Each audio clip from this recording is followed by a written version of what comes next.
speaking? Because I can't hear anything. I don't hear anyone. Okay, not- thanks. Speaking yet. Just give us a minute. I mean, it's very low. The sound is very low.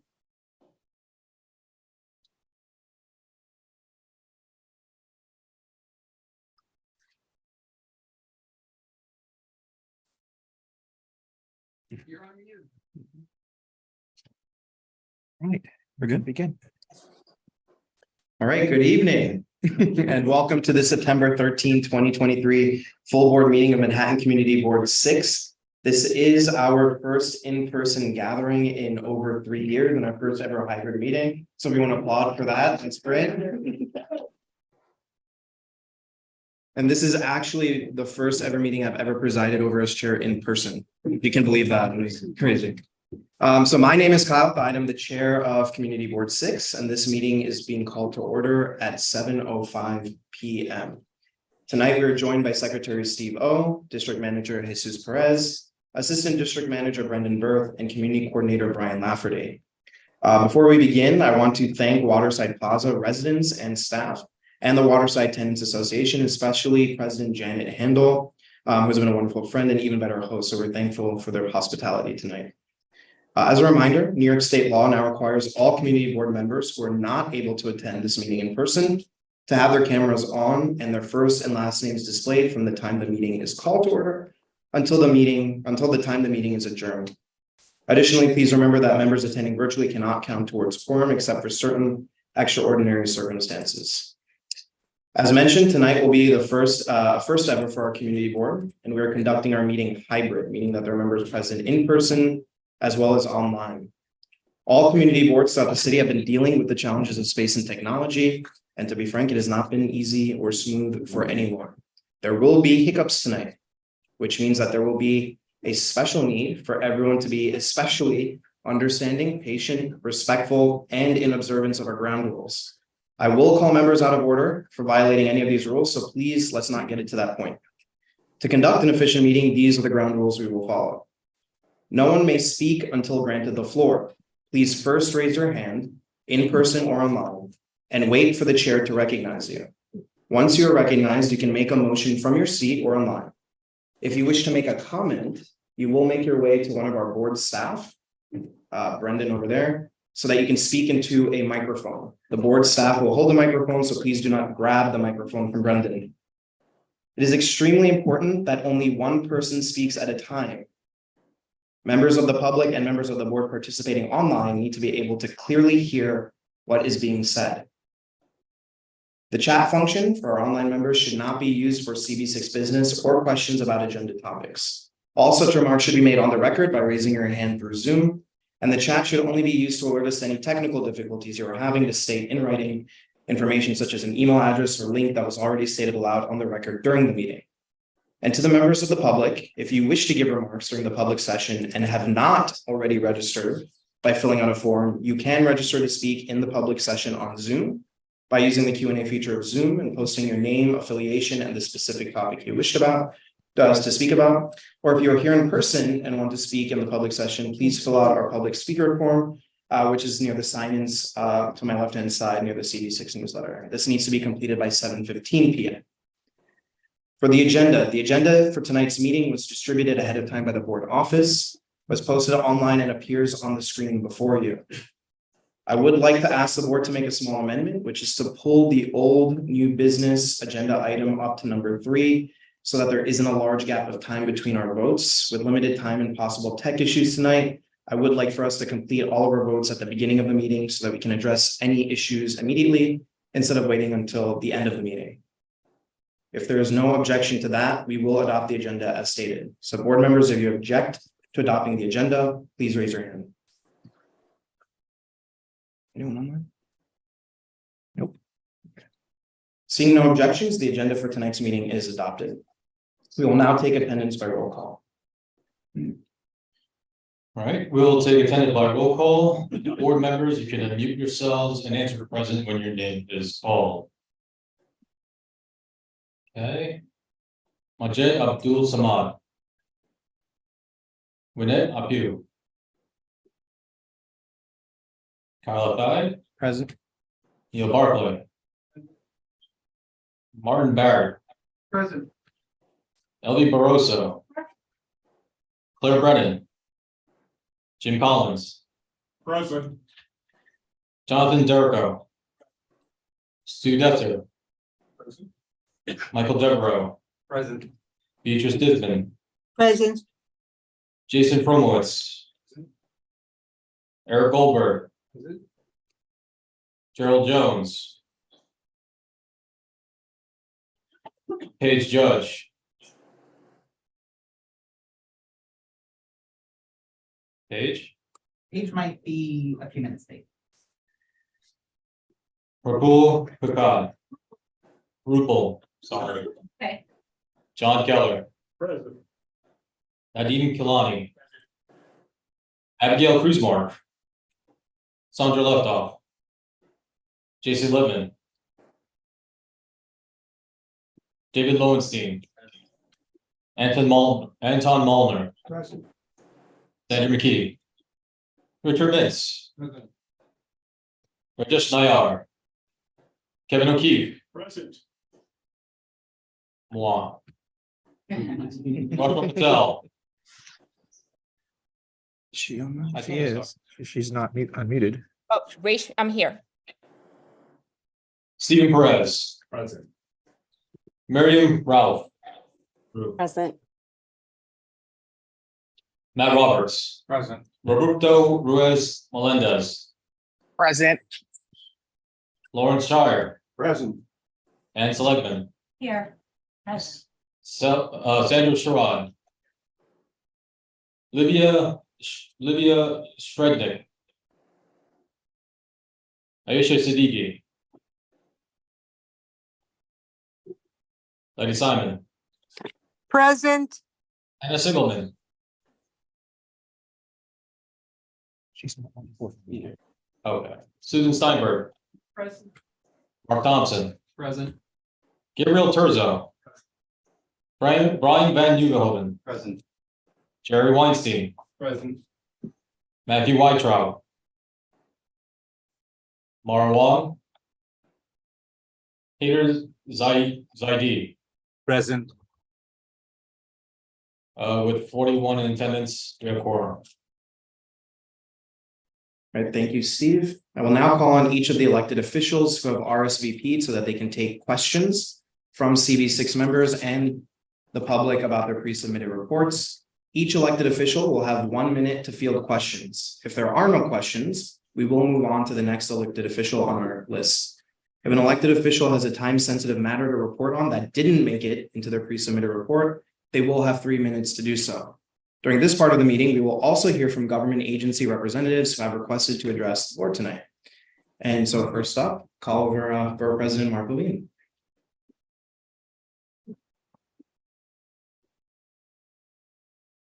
It is so good to see all of you in person. And hi everyone online too. We're happy to be here too. It is so stunningly gorgeous outside here in Waterside. I did not want to come in this room. But because of you, I have to be here. I've been all around this 5-block area today. In fact, Mr. Chair and I this morning inaugurated the new Solar One Education Center on the river at 23rd Street. It is going to be amazing.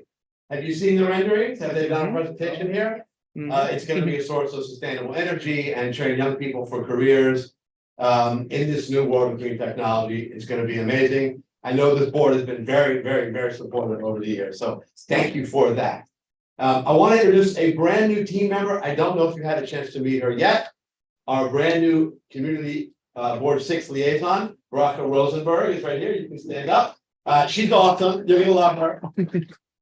And you'll be seeing much, much more of her in the days and months ahead. Just two very quick, I guess you could call them late breaking matters.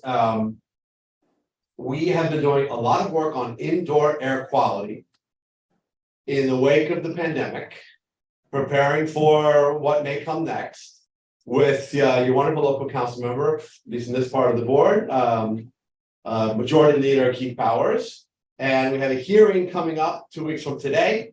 That will be the first public hearing for this package of bills that will make New York City one of the first places in America to require monitoring of indoor air quality in all manner of building, residential, office, public buildings, city-owned buildings, and schools. With a little bit of a different regime in each of those settings, which I won't get into too much detail on. But this is gonna be a way, for example, for parents to log in daily in real time to see what is the CO2 level or air change rates or air temperature in their students' cafeteria or gym or classroom. This will be a way for people to see in their homes what is the air quality in common areas. There's a mix of mandates and incentives, which I won't get into too much detail on, but broadly speaking, this will be mandated in public buildings and private buildings where they get new construction, where they get city subsidy. So more coming on that in the future. Would love CB6 to dig into this, to weigh in at some point on this legislation. It is extremely important as we prepare for the long-term health of the city. Second matter, another urgent matter, right to counsel for tenants in housing court. Something I've been deeply involved in since my days in the city council. Very proud to have passed legislation making New York City the first place in America which establishes a right to counsel for tenants in housing court. It was fabulously successful. The pandemic then hit, and now we're coming out of the pandemic, and that right is being severely undermined in a way that I don't think the general public really understands. But there are thousands of tenants now facing eviction, a rising number of evictions with each passing month that are not being represented in eviction proceedings because the number of evictions has overwhelmed the capacity of the legal service providers. So we have called for the state to slow down the calendaring of cases. There's good state legislation on this, and community boards across the city are now passing resolutions in favor of this. And in fact, in Borough Board in October, we will be considering such a resolution. Would love to have CB6 weigh in on this, at least to consider it. I think it's consistent with the values of a very pro-tenant district. And it would be great to have the great minds here at CB6 weighing in. So that's it from me. Try to keep it succinct. I don't know if the format allows for questions. I forget the unique rules, but if there are any, I'm happy to take them. If not, happy to yield the floor. Thank you, Mr. Chair. Thank you. Yeah, are there any questions from the board or from the public? Sandy, go ahead.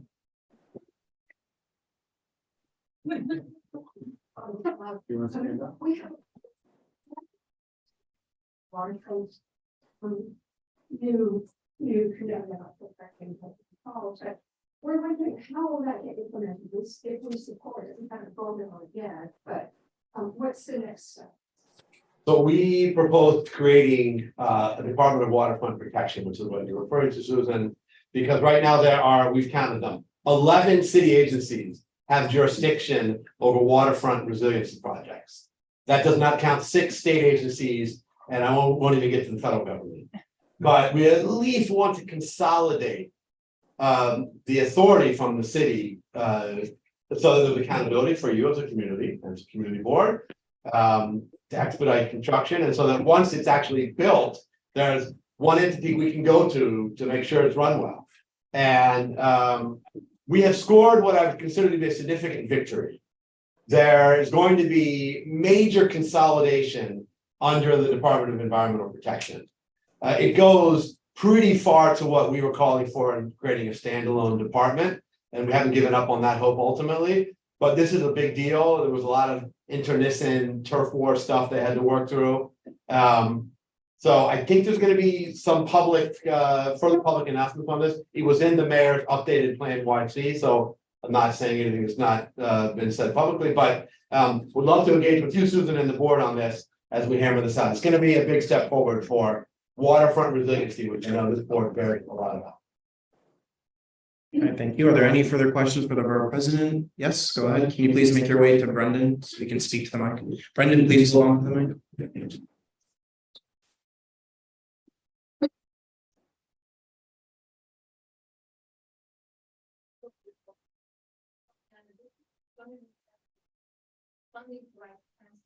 increasing what is available?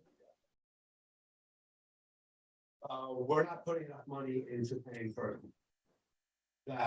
That being said, we had a little bit of progress in this year's budget. Council was able to get another 20 million on top of, I think it's about 150 million. That sounds like a lot. But you have to weigh that against the cost of providing homeless shelter to families who are evicted. And that is where many families who are evicted are gonna wind up. The cost now, I think, is over 40,000 a year per family. And families are now staying more than 1 year on average. The cost for a single lawyer for an eviction case is about 2,500. So do the math. The money we're investing there, I use the word investment, is actually financially prudent. In addition to the fact that justice demands it. But yeah, we do need to fight for more money for this. In the short term, it's hard to hire lawyers, bit of a shortage, it takes time to recruit and select and train and all that. So the only solution immediately is to slow the calendaring of cases. But it would be great to have your voice added to those calling for building out the tenant legal service system, which we very much need to do. All right, thank you. Thank you so much, CB6. All right, seeing none, thank you, Borough President. To all of you who are, just allow me to say to anyone observing, Shana Tova, Happy New Year, wish you a sweet and happy New Year. Thanks, everybody. Thank you. Right. And also welcome, Rocco. We look forward to you working for CB6 one day.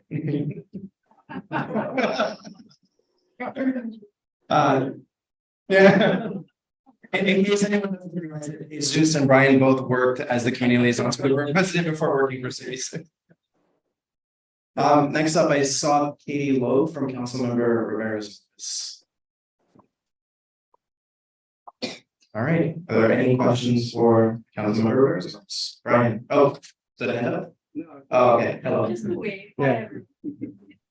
All right. All right, there are no questions. Thank you very much, Katie. All right, next up, joining from Councilmember Reps. He's coming? Okay, perfect. Do we have Tevin from Congressman?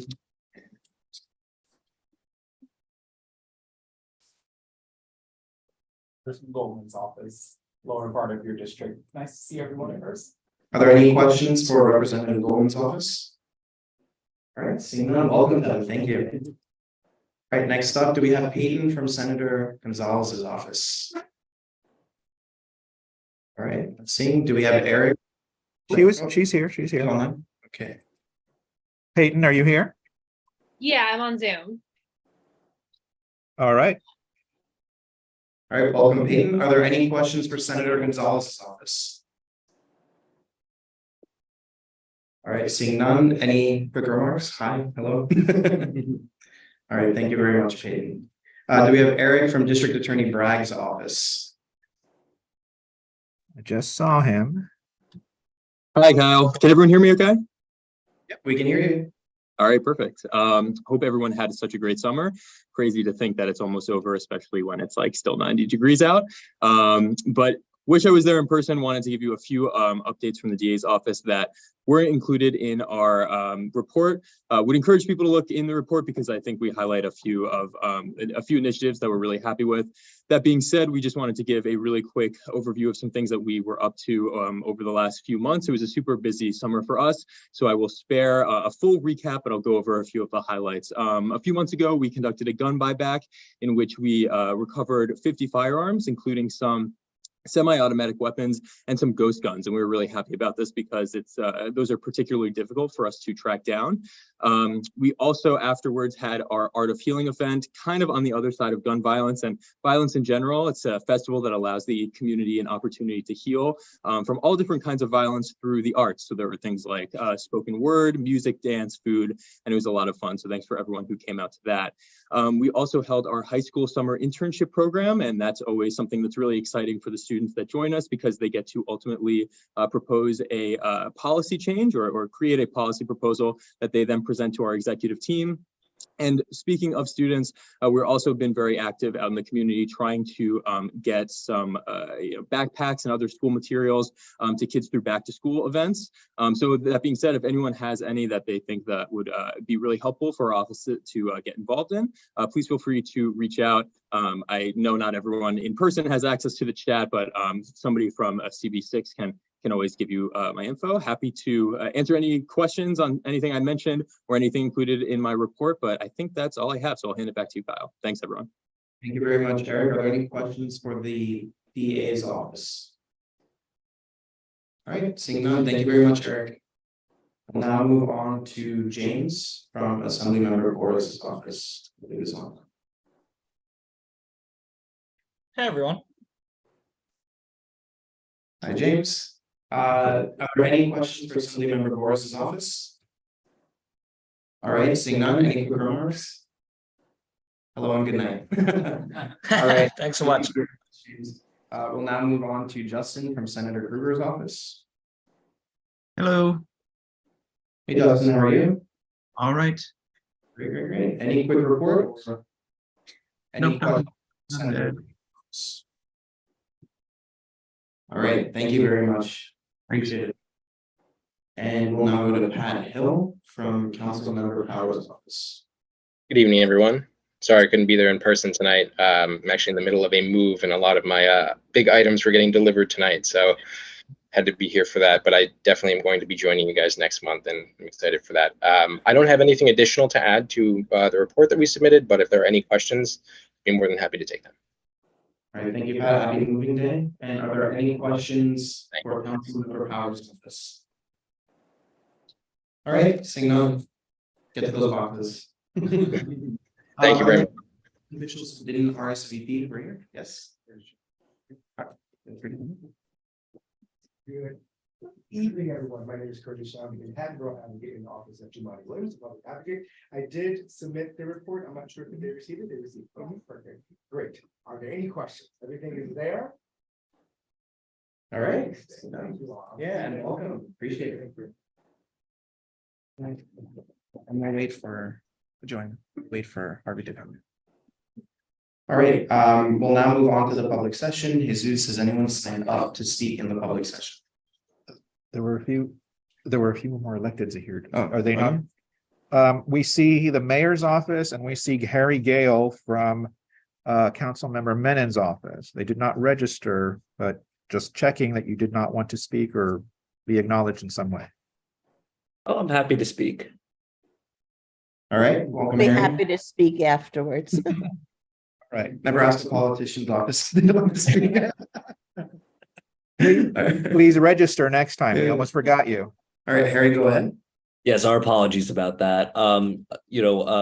Happy to answer any questions on our report. A couple things that aren't mentioned. One, we still have about 80 Curb Your Dog signs left from our Curb Your Dog campaign.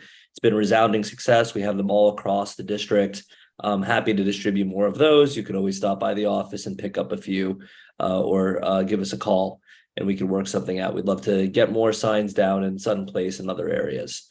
Also, our free legal clinic is back up and running. So any member of Council District 5, please give us a call if you'd like to schedule an appointment and get some free legal advice from our attorneys. Other than that, very excited about the bills mentioned in our report and happy to answer any questions. All right, thank you very much, Harry. Are there any questions for Councilmember Menon's office? All right, seeing none, thank you very much, Harry. And then next up, we'll call Assemblymember Epstein. You can come up to the podium right there. Yeah.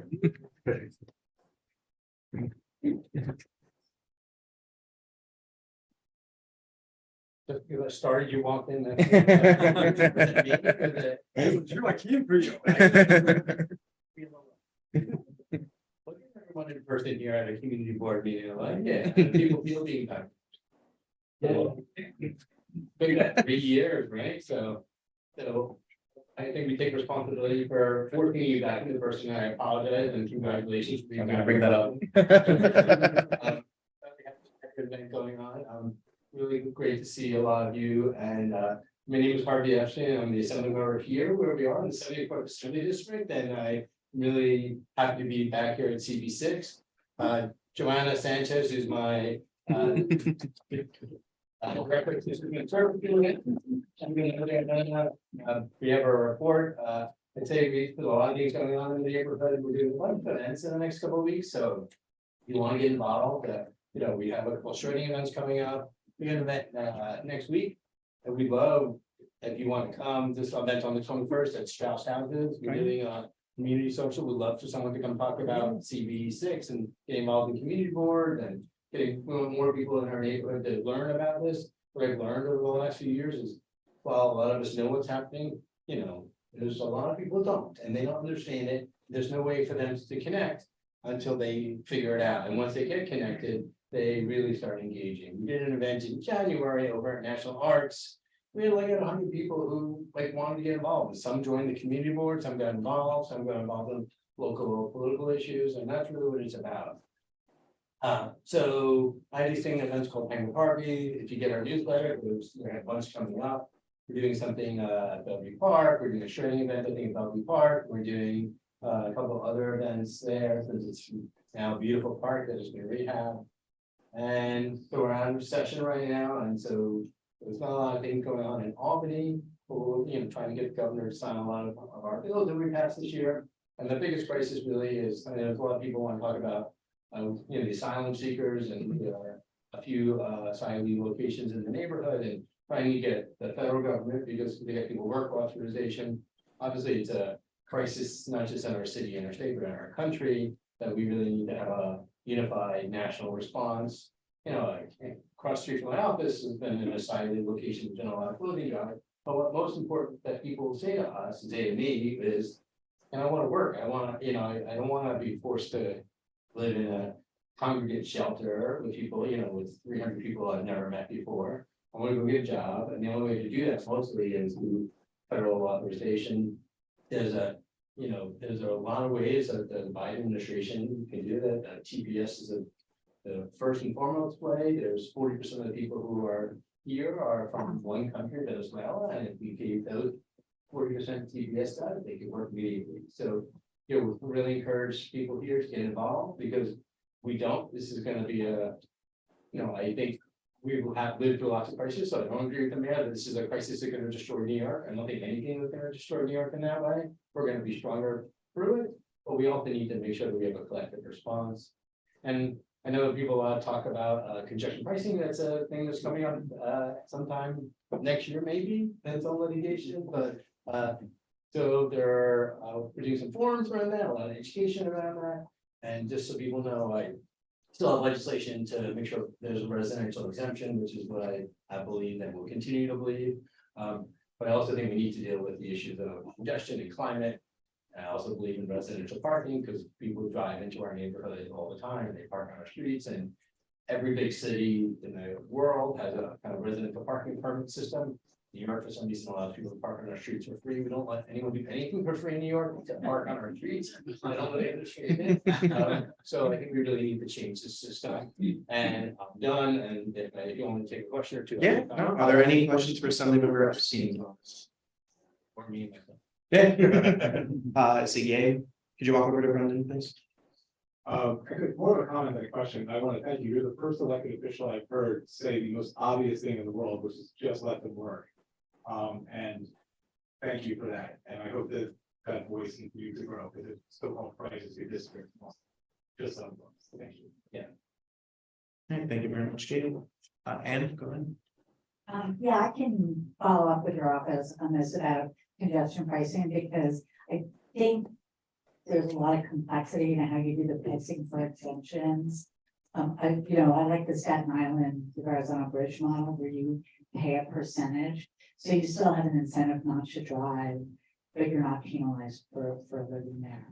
So there's a lot of ways to look at it. So just so you know, I put this in writing many times. If anyone wants to correspond, to send to the Transportation Mobility Board, we're happy to share with you that I believe that there should be, you know, we're going to do congestion pricing, and it seems like we are, unless litigation stops it.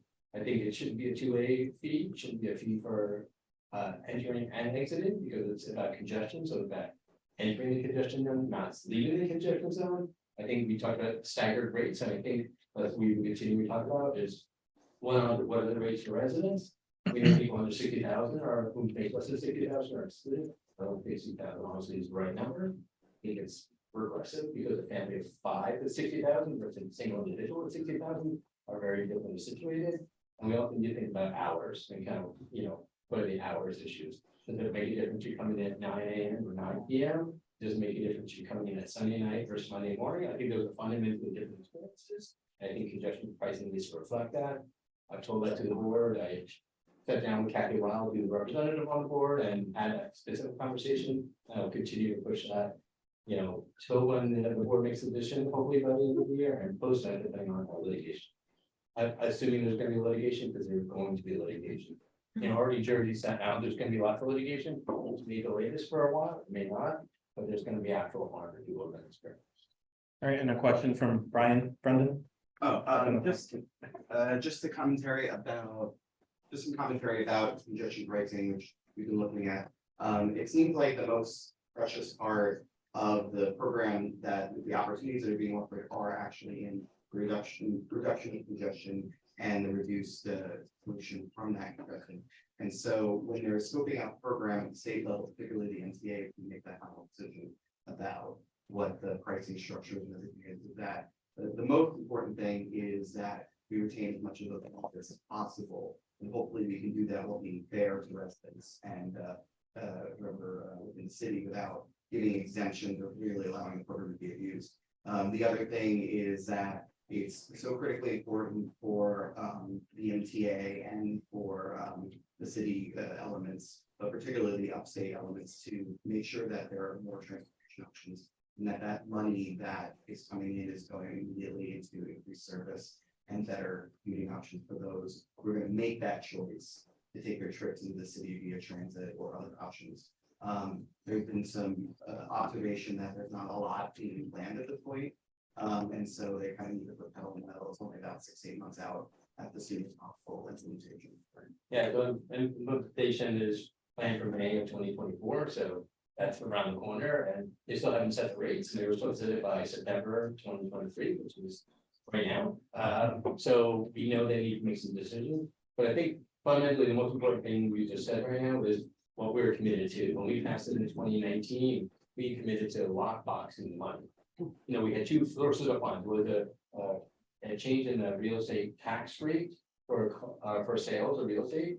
And then we said committed to the congestion pricing fee. Unfortunately, in 2020, we already opened the lockbox for the real estate fund. Because of COVID, Homo, I would argue, made us kind of release all that money, and we never kept that aside. We would have about $1 billion set aside for that money. We had kept that locked. The other one is for improvements in public transportation. You know, we had a plan, 50 stations were going to become accessible for people with disabilities, and obviously for people with strollers and other things. We are far behind that 5-year plan.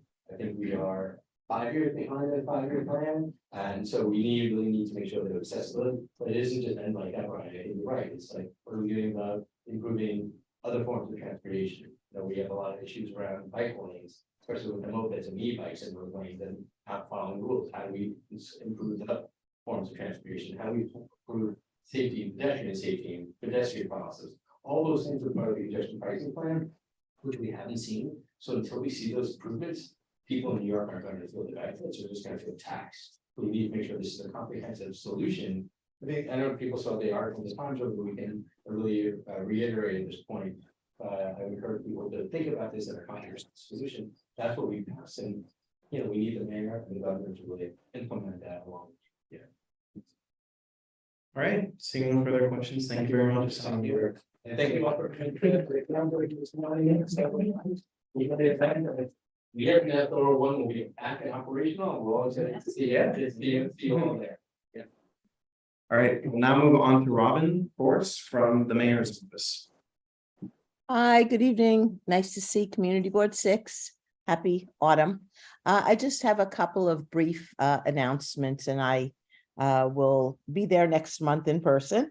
We're all very well aware of the deepening asylum crisis going on in our city and the incredible pressure on our resources, including money, schools, and so forth. And if you've been paying attention, you know the mayor has been working hard to get support from both the federal government and from the state. We need the money badly. The estimate under the current condition is that the crisis will cost New York taxpayers $12 billion over the next 3 years. And as a consequence, as required by law, our budget needs to be balanced. And you may have heard or read that the mayor has called for a 5% peg. It's a reduction at all agencies. And we are hoping that we will not have to make draconian cuts, but it's important that we get the support that we need and that we deserve, because New York City just happened to be the place that got the vast majority of migrants. There are other cities involved, but nothing like here. If anybody is interested, and I've come to do this myself in the last month or so, every Wednesday at 2 p.m., Deputy Mayor Ann Williams Isom does an update on nyc.gov on the asylum situation. And it's very useful for information. I encourage anybody who wants to know the latest of what's going on, the numbers of people, where they are, and so forth. It's very well done. It's not long.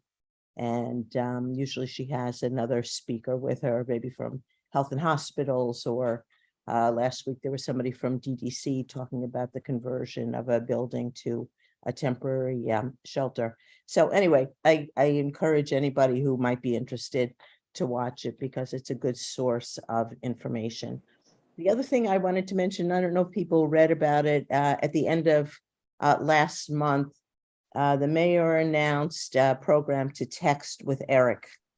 Was maybe lost in the Labor Day weekend traffic, but there is a phone number and you can receive texts from the mayor and you can send questions that you have.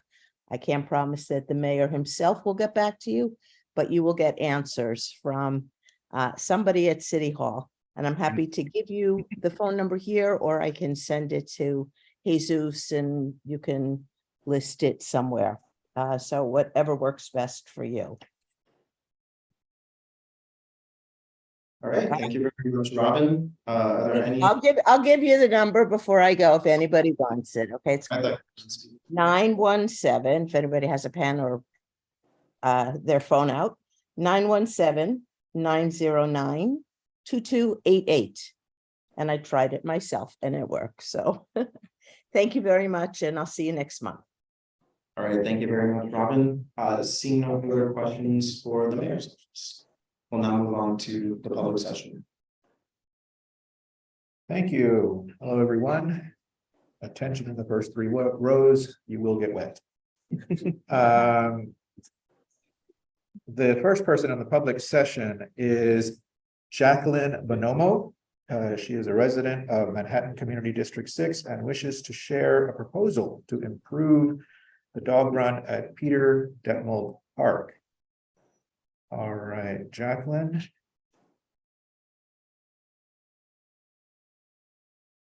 Okay, I've unmuted myself. Yes, we can hear you. You may begin your remarks. Just give me 1 second while I set the timer.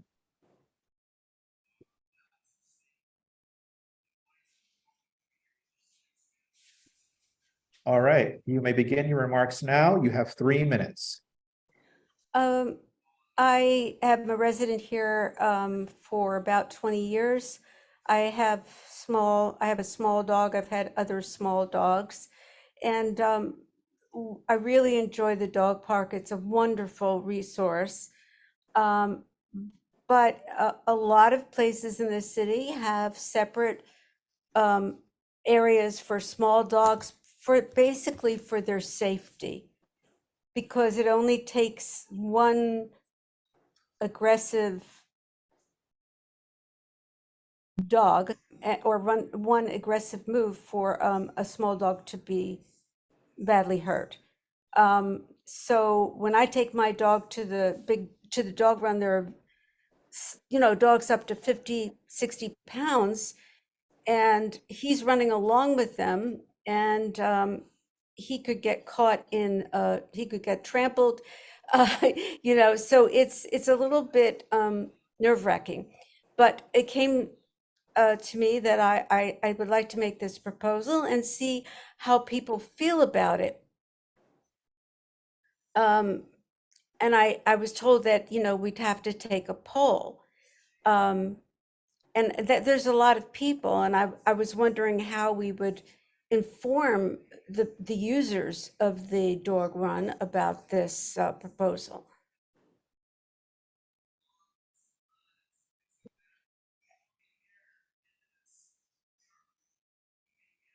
There is a board outside, like a board where things are posted, and I was wondering if I should take the initiative to post this. Yeah, so we'll follow up with you afterwards, Jacqueline, and we'll pull in our Parks Committee Chair, Neil Barkley, and we'll talk about a game plan moving forward. Thank you so much.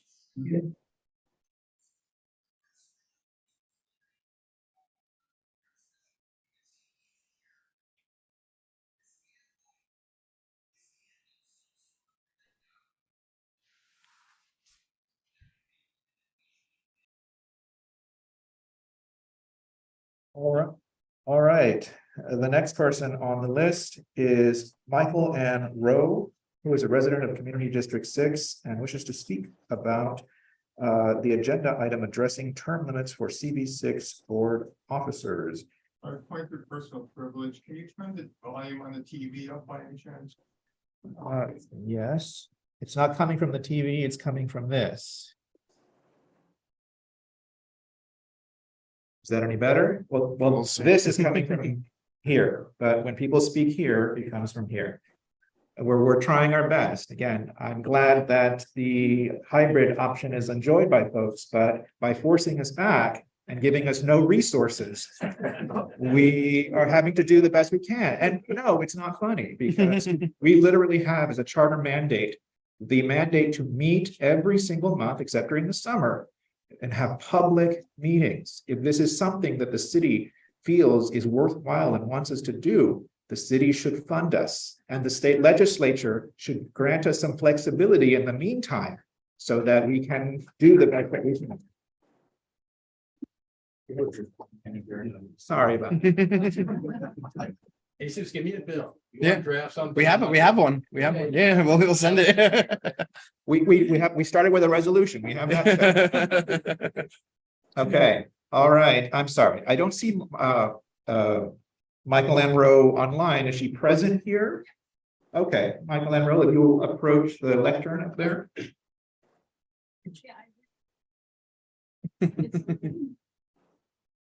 All right, one second while I set the timer. All right, Michael Enroe, you may begin your remarks now. Thank you. Just wanted to express my concerns. It seems like there's a little bit of confusion in the community as to why the chair would serve a longer term. I just feel like we really need to consider this. Why? We have so many talented people.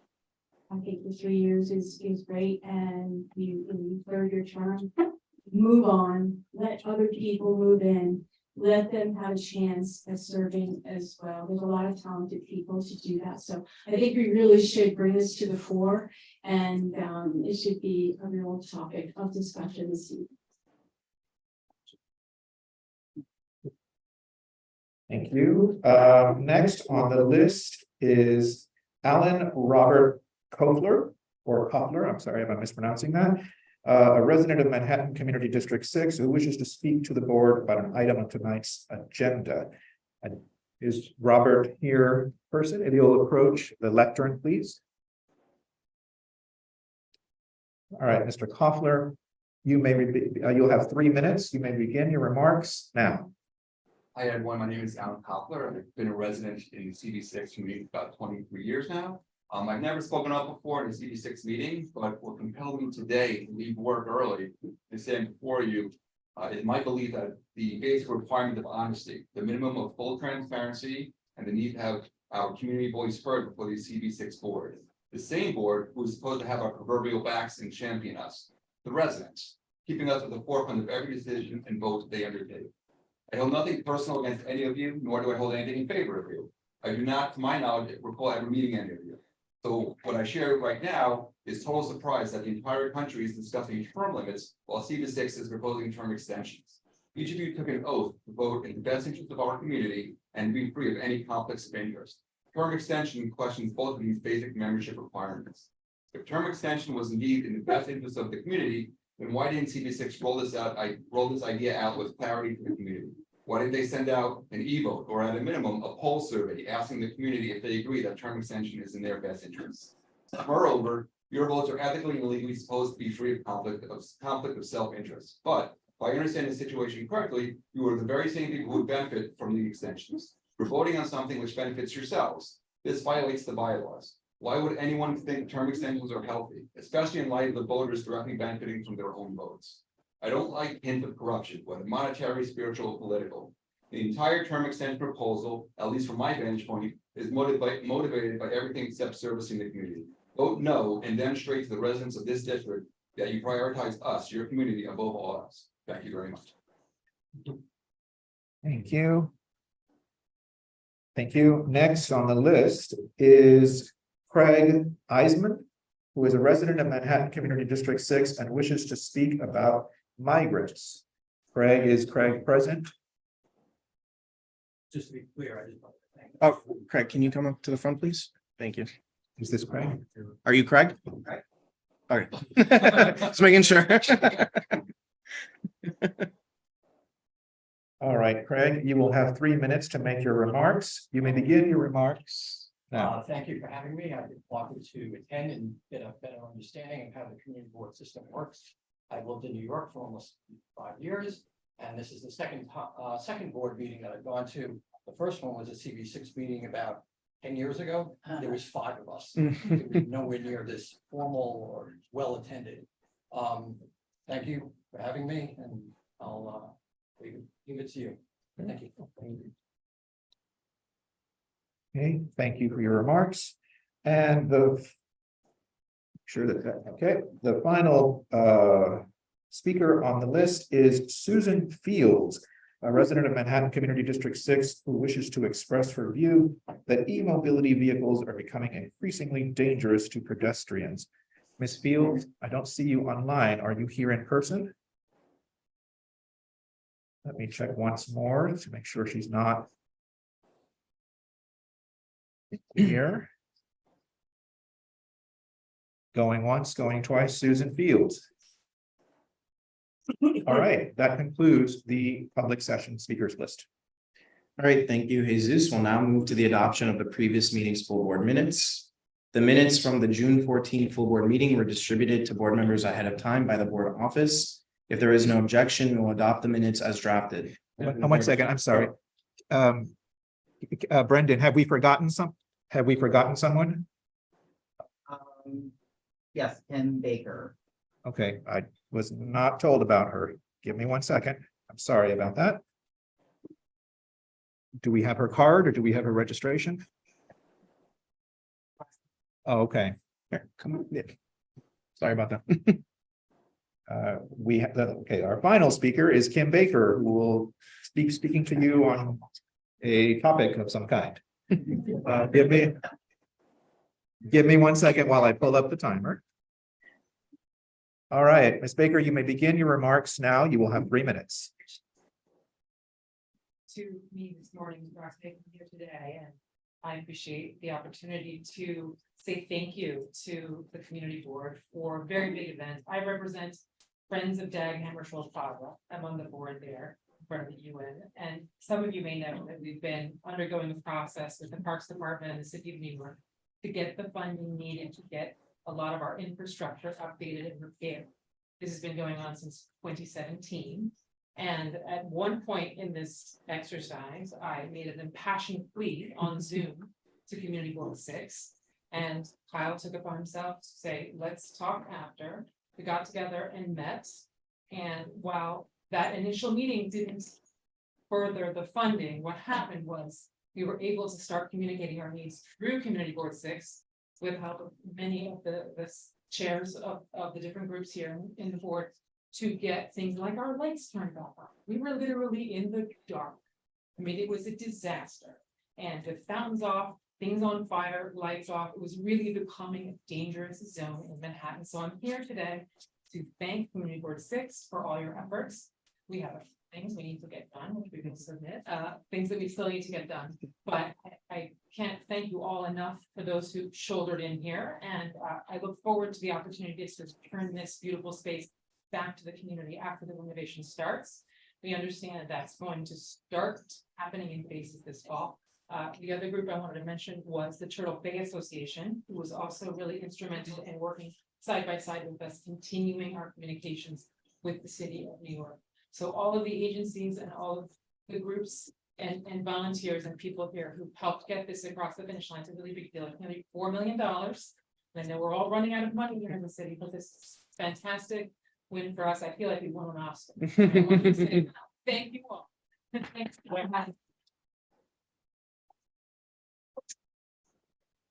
Thank you, Ms. Baker.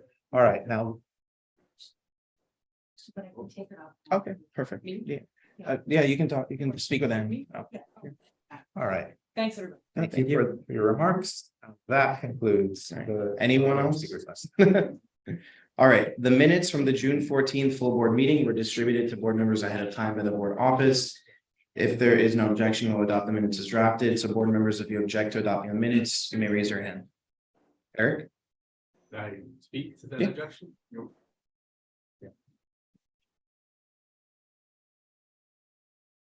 Thank you. I know this is a little unusual to object to the minutes, but I do want to bring everyone's attention to an item in the minutes where it says Chair Kyle Lathai identified board member Eric Goldberg as being out of order again and issued a warning of disciplinary action due to repeated violations of decorum. I encourage the board to view the video at the 2 hour and 19-minute mark. My recollection is quite different from that. And it makes me even more uncomfortable given the context of that exchange was regarding the term limits extension, which applies directly to the chair. So I am uncomfortable with this piece of the minutes as being punitive and looking to suppress further discussion of this. So I object to this item in the minutes. All right, your objection is noted. Sandy? Yeah. I just want to note that it says MBPO reviewing a particular waterfront property. I guess I should. It's MBPO reviewing a waterfront proposal. And I just wanted to note that you highlighted that Ann Sullivan was out of order twice. And I don't think that's the case. I think maybe it was a typo. I don't know if you, Mr. Secretary. I don't know if you noticed that, but she's listed as being out of order during the last discussion. Yes, she was. I believe if you reviewed the video. Yes, she was, but I'll take it into reviewing it Yeah, afterwards. it was earlier in the meeting that she was followed.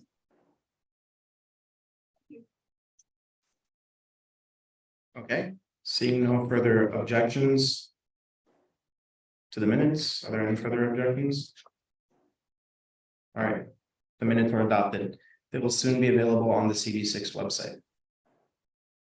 All right, so I'm going to deliver a report. It's a little bit chunky because we did have a very busy summer, so I'm going to get through it pretty quickly, hopefully. So first thing, I want to congratulate John, Claire, and Elvie for their tireless efforts in combating illegal smoke shops. Their recommendations were followed by Governor Hochul, who published a report at the end of June with all of the data that we had requested through our resolution, which included a list of all of the illegal operators. We're happy to say that none were actually found in our district, and John and Claire will continue to run point on this issue. So thank you, John, Claire, and Elvie for your leadership on this. Yeah, go ahead. Second is the summer social. So I'm going to thank all of the members who attended our summer social in July. It was really wonderful to connect with all of you, everybody to meet up in person in an environment that does not require quorum or Robert's Rules of Order. But I want to especially thank the Sutton Place Parks Conservancy for welcoming our board and hosting such a wonderful community program. I began these social events to give us optional in-person opportunities to connect with one another and to complement our virtual work. So we have a slate of socials that are coming up over the next year, and you'll all receive invites with further information as we approach those dates. Next up, everyone knows that I love talking about trash. And over the past 3 years, we made extra efforts to enhance sanitation in our neighborhood. This includes increased funding for Department of Sanitation, requests for increased trash pickup, especially in the most commercial areas of our district, and also resolving service requests that have come to our office. Our district was actually named the cleanest zip codes in Manhattan. That's the 10010 and 10017. And we're actually top 10 in all of New York City. So we're very, very proud of that. So again, that's due to all of our work and advocacy. As Kim just mentioned, big congratulations to Friends of Dag Hammarskjöld Plaza. And also special thanks to Neil Barkley for touring spaces with me, being very, very responsive to the Friends of group, and also monitoring conditions through the board office. As Kim mentioned, we really complemented the work of the community in true partnership and amplified their concerns to agencies and elected officials. So again, very much thankful to our councilmember Keith Powers, who brought in the dough, awarded the much needed and long awaited $4 million in funding to complete renovations and repairs to Dag Hammarskjöld Plaza. So again, special thanks to Cheryl, Kim, and Ann, who was here earlier, and to the rest of their colleagues for their continuous advocacy for green spaces in our district.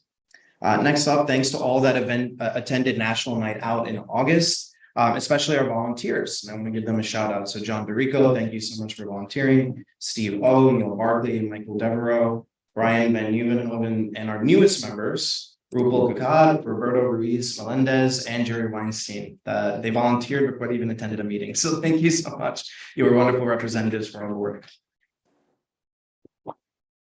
As we heard earlier this morning, I attended the groundbreaking for the Solar One Environmental Education Center to be built at Stuyck Cove Park and officially opened in 2025. This particular issue, for those who are unfamiliar, is truly a community board achievement. As Stuyck Cove Park was the result of community board advocacy in the 90s, and our board has repeatedly supported and advocated for sustainability. So special congratulations and thanks to all present and past board members and our elected officials for making this reality. It's very exciting. Moving on to some business. In accordance with Section 3A of the CB6 bylaws, I have appointed an elections committee. The elections committee is tasked with running the election for CB6 officers that will take place in November. For details on the duties of this committee, please see Section 3 of the CB6 bylaws, which can be found on the CB6 website. I have appointed John DeRico, Abby Kruzmark, and Letty Simon to serve on the elections committee, and John DeRico will serve as the chair of this committee.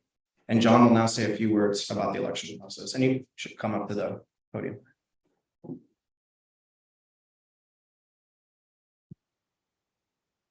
Hello, everyone. It's great to see your faces. For those of you that haven't met, my name is John DeRico. I have a very exciting paragraph about Section 3A. I'm tempted to read this in the British accent.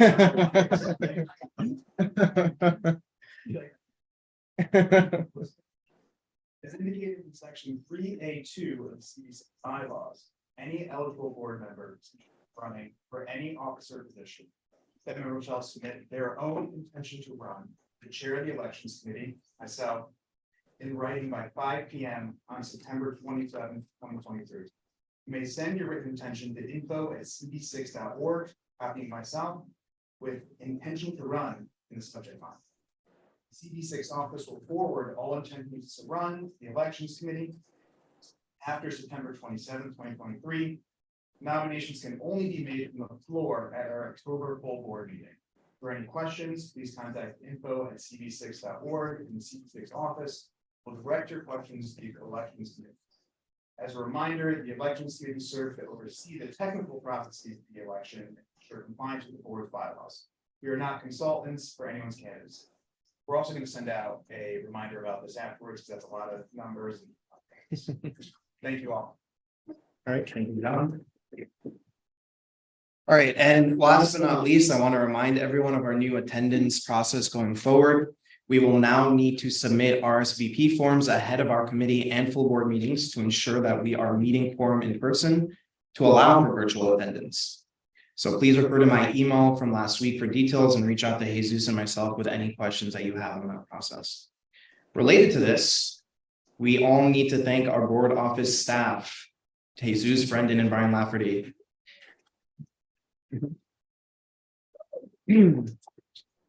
There's a lot that goes on behind the scenes to put together committee meetings and full board meetings that most board members never get to see, but I get to see it as chair. And this summer has been especially challenging as we have transitioned from virtual to hybrid and to find spaces that are convenient, ADA compliant, equipped with the proper technology, or no longer want public groups convening in their space. And that's in addition to excessive fees in many cases. I've spoken with my fellow Manhattan Community Board chairs, and these difficulties do exist across the borough. Community boards are severely under-resourced to perform duties that are required of us by the city charter. So in addition to advocating with our elected officials, many of whom are here and we're here, we should also remember how lucky we are to have our staff. So I just wanted to make sure that everyone was aware of that. It's very easy to armchair quarterback as a district manager, but very thankful for our staff. And thank you. I'm sorry, District Manager Jesus Press will now give a, oh, go ahead. In the last century, there were 5 staff members. Mhm. Excuse me. Up until about when I was chair, there were 5 staff members. And it was a lot of work then. I'm sure with you people, it's a lot more work. Another point, when CB6 started on the area that became Psycho Park, 3 of the members, including myself, went down to EDC to review the submissions to the RFP that were required for a commercial or some entity to manage the park. We chose Community Environmental Center, which was presenting a project called Solar Run, and they had 7 years to build the permanent structure.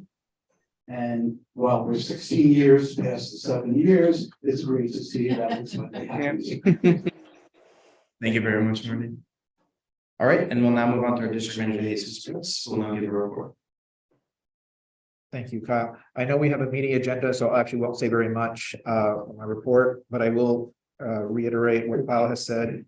Thank you so much to Lewis Davis Pavilion and to the good folks here at Waterside Plaza for being so welcoming. We have made put feelers out there all over the district. Waterside Plaza has been amazing. They have been so welcoming, so accommodating. Thank you. And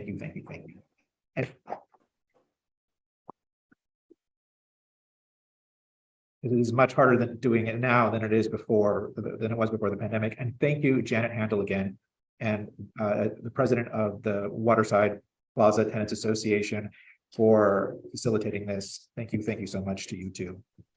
And I was in a meeting. I've been in meetings with Janet Handel. She is a wonderful advocate for her community. So I wish you were on the board, honestly. That's it. Thanks. All right, thank you, Jesus. So we've now arrived at our committee reports and resolutions. A reminder that the same rules that were stated at the beginning of the meeting apply. Oh, sorry. Is she on? Yes. Oh, all right, we'll next go to a report from B. Disman. Thank you, Carl. And I also want to thank the staff from the video end of it. It has gone smoothly. You know, you could hear, it really is amazing. Jesus, to you and the staff, my hat is off to you. So again, thank you. So I want to talk about money because you've heard the pleading on meetings. You heard the mayor is asking agencies to reduce budgets by 5%. We don't know if that will apply to us. There are other threats of it being greater than 5%. So I thought I would just do a few figures with you so you understand the size of our budget and what we're dealing with. So to end fiscal 23, which ended on June 30th, we had a budget for fiscal 23 of $439,254. And that excludes the street fair money, which is about over $130,000. And we may actually need that money if we're cut staffing or dollars that we need for vital board functions. Now, we spent 418,575.83, and we left unused 4.71%. It was approximately 20,678. Now, OMB does not allow you to spend everything. They always want you to keep something on the books in case late bills come in. But this was actually, most of it was money that we had set aside for professional services that we had moved in case we wanted to do any more consultants or contracts. It just didn't work out given the timing of the year. So I think staff in the office did an incredible job to bring it in under 5% unused and with a valid reason for most of it, based because we couldn't award a contract. Now, where are we for fiscal 24? Our budget is $448,280. And all we have spent so far in July and August is personnel services of $19,788.68. So I think it's very important for us to realize it's a small budget. It's a lot of demands on the community board, and we really have to watch and see what cuts we get and how we allocate our funds. Thanks, Carl. All right, thank you very much, Bea. All right, seeing no further business, we've now arrived at our committee reports and resolutions. A reminder that the same rules stated at the beginning of the meeting apply. And to the members of the public, please note that during this session of the meeting, we only recognize questions from members of the board. The CV6 staff emailed the digital ballot to all members, so please click on that link in your email. The office sent to open this ballot at this time. If you didn't do it, we also have a QR code up here if you need help with that. Please let us know virtually. Please go to the link and copy and paste it into your browser or click on it itself. Once you have that ballot open, please select your name from the drop-down list and select your vote on each resolution as presented. And do not hit submit until later in the evening after the final resolution has been presented. At the end of the meeting, please submit after you've indicated all of your votes on the ballot. You will not be able to submit the ballot unless you vote on every resolution. If you plan on abstaining, please select abstain, and final vote counts will be announced after the second roll call. If any part of our voting procedure is unclear, please raise your hand and we will address your question. Anything on that? No. Okay, so first up will be land use and waterfront. Yeah, you can come up to the podium.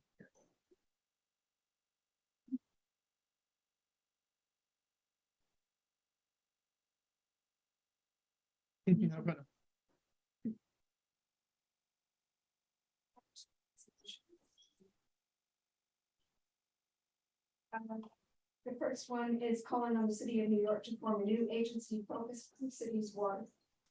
And Gabe wrote this resolution, and if there are any questions, he's happy to answer.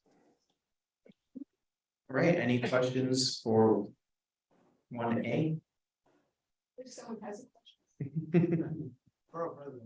I know, right? Any questions online? Oh, it seems like Miriam, Ralph, have you raised your hand? Yeah, I just had a clarifying question. One of the bullets in the resolution said that the waterfront permitting would get moved to Department of Buildings. Is that a temporary move? And the hope is that the, looking up the name, Department of Waterfront Protection, once that's established, the permitting would also get moved there? That was the only question I had. No, that's a good question. Mike. Thank you for that question. The way we understood it was that that would be permanent. They want to move it from small business services into DOH because they handle that now anyway. It's just from small business services to DOH, so this would be saving some time. But our understanding is it would not be temporary. Part of the buildings. Thank you. All right, thank you, Miriam. Are there any further questions on 1A? Anne, go ahead. Yeah, I just wanted to clarify whether this is just city-owned property or is this all waterfront? That's not so much. They'll have, jurisdictional authority over all the city's waterfront assets and will be the point of contact for all state and federal agencies. All right, thank you. I see a question. Oh, sorry, we only entertaining from the board at this point, sorry. Any further questions from board members on 1A? All right, seeing none, we'll move this to a vote. So please go to your digital ballot and mark your vote for 1A, but we'll say 2A on this vote.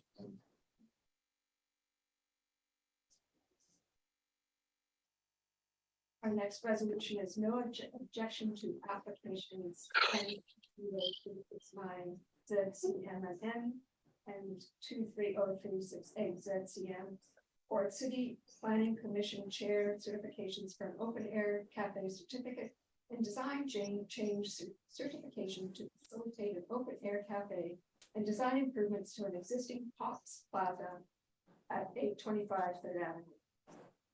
Brian wrote this resolution. I'm sure we'd be happy to answer.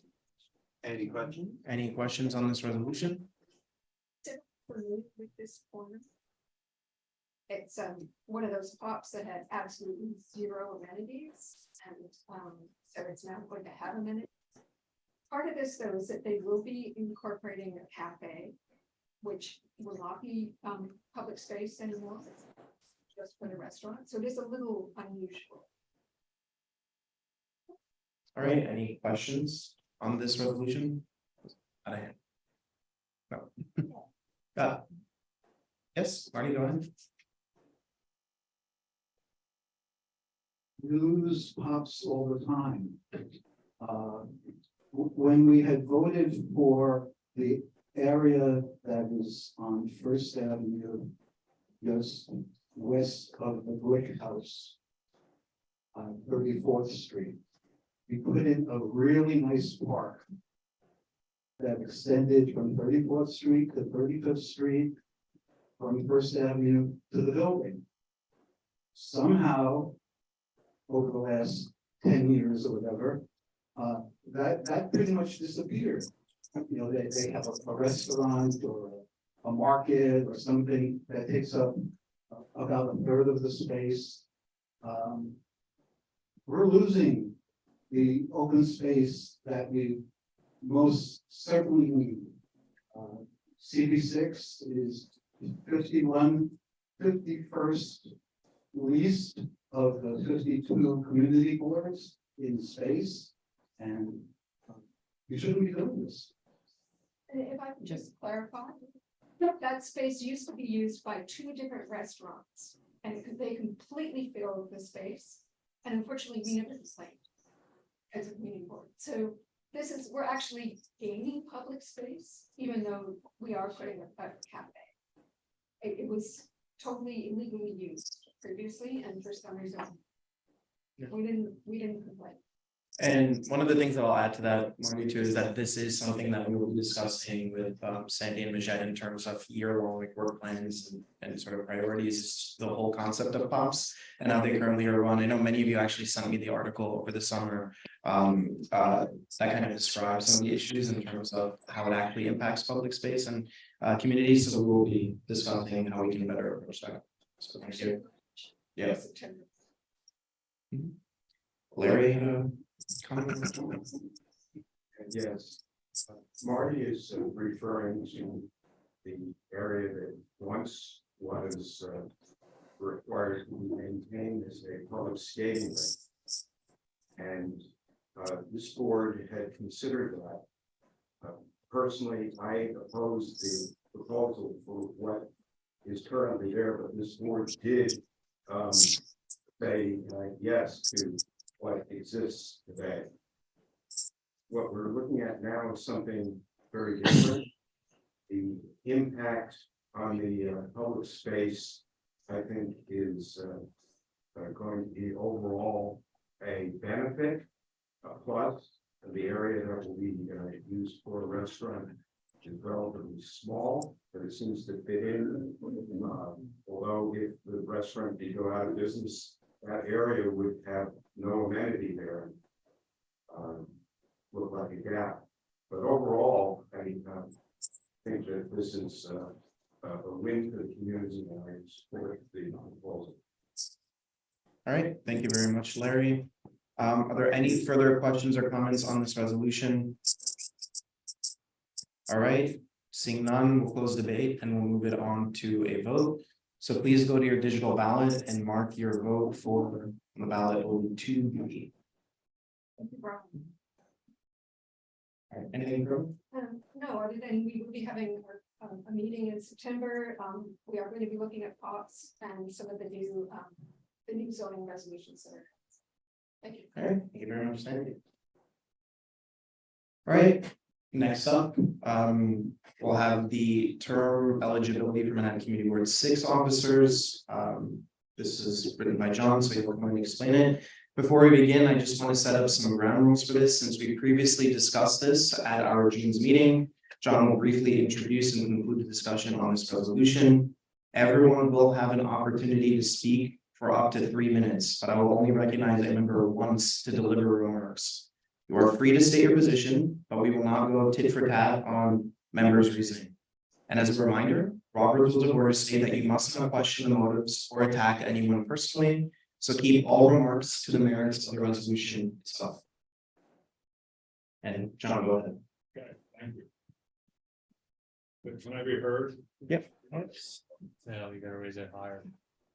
Okay. This is bad backs. That should be. Move closer to the people on the. Thank you. Is everyone online, anyone online? You're good. Okay, all right, so first of all, thank you and good evening.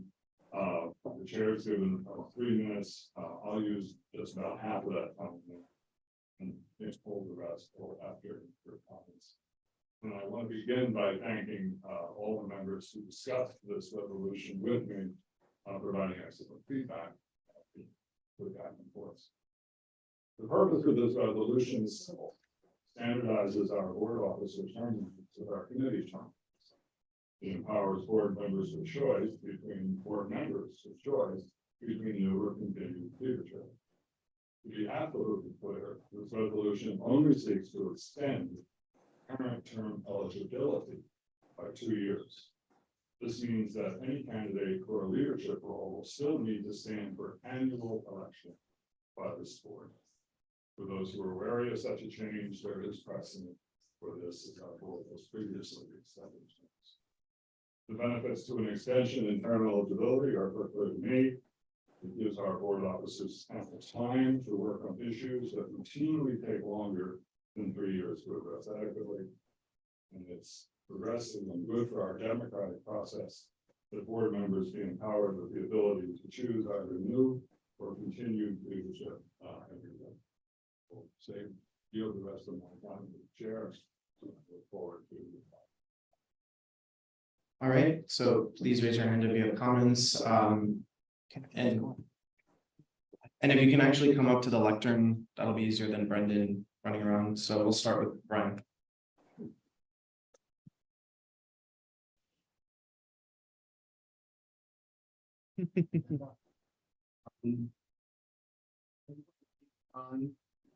He's done a lot of good work with this. There's been a lot of productive, honest discussion about this issue.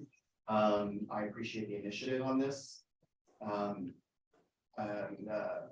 talked with John on the side, talked with some other people. I do have some technical concerns with the resolution as written. I just wanted to express those for the board. First is that there is some language in here talking about term limits coinciding with one another. And I suggested an improvement in this resolution to make it absolutely clear that board officers and committee chairs do not need to serve concurrently in the same term limit brackets. That those things can drift apart if they so happen to because of circumstance. We should even anticipate that happening. I think that there is some cloud language in here before we actually update the bylaws and potentially leave some room for future bad faith efforts to challenge decisions forward. We should put some clarifying language in there. Two, I wanted to point out that currently no officer role except the chair is subject to term limits, and changing the policy for the other roles is something that we have not discussed. It is not really well addressed by this resolution. And I don't think that that should be bundled into this as currently discussed or stated. 3, I do think that the resolution as presented gives a rationale for why the committee chair may maintain their current term limits. Doesn't make as strong of a case for the board chair to have that term limits. Ultimately, as stated, as written, I'm opposed to the current resolution because I believe that status quo is adequate. It's worked for us. And there are certain risks involved with extending the term limits as stated, giving essentially somebody to have incumbency bias or power to basically be chair for an entire effective appointment cycle, essentially denying all of their peers on the board a chance to serve in those roles at the same time. It could actually end up with a less democratic board. I do think that we've been more effective because we've had a little bit more turnover on the officer roles and on executive committee than we have had with the committee chair positions. And then the thing that leans over all of this is the eight-year term limit that we have from the city charter as appointed on the board. So a lot of us will be cycled out before a lot of this stuff is effective anyway. So those were all considerations when I looked over this. For now, I'm a no, and these are just points I wanted to share with the board. Thank you. Thank you, Brian. Next we have Stephanie.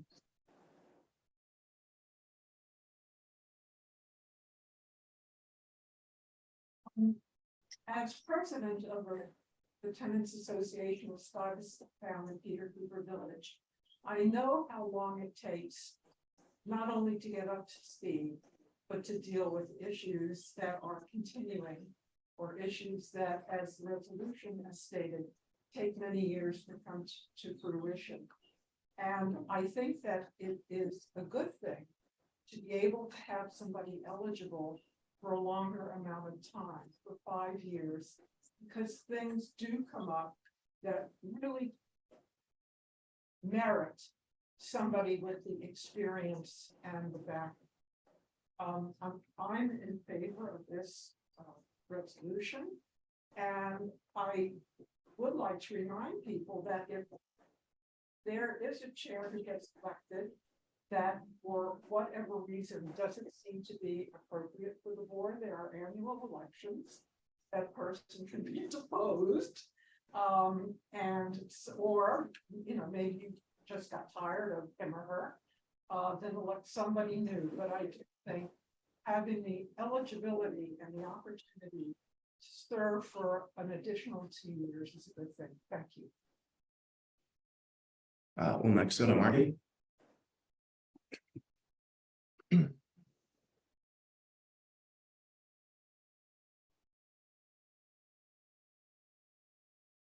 Chair, for into the century, the term limits at that time was 2 years, 2 one-year terms. I felt that it was only in the middle of the second year that I really felt that I had an understanding of what the chair could do, especially with the borough board and getting the 50 agendas that make up the board flowing in the same direction. And so the following year, Mark Taylor made me chair of the bylaws revision committee, and we did a few things. We added an extra year for the board chair, and we put in the 5-year limit for committee. Up until that time, we had committee chairs for 20 years or more. Which might not be a bad thing, since it takes 10 or 20 years for some of our things to get done. Well, it certainly does. If you look, like the Stuyvesant Square fence, that took 22 years. Fixing Asher Levy playground took another 12 years. The 54th Street, etc. Anyway. We have very talented people on this board. Another thing that we had done at that time was to prohibit board officers also to be committee chairs. This way, spreading around the leadership and the ability for individuals to show what they can do as board officers and of committee chairs. It has been successful. There has been a turnover both in board officers and in board chairs.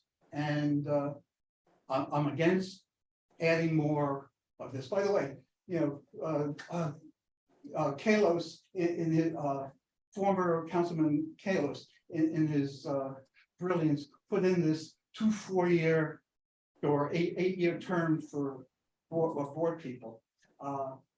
You wouldn't hear any history. Yeah. You know, the redoing of resolutions or ideas that have been happening in the 80s, 90s. Well, I wasn't here in the 80s, so the 90s. But things just keep going on. And unless you have a history, you lose it. Thankfully, the board has put together this really wonderful system of having all the resolutions on, which is fabulous. Yeah. I mean, you have a history. All right, we'll next move on to Sandy.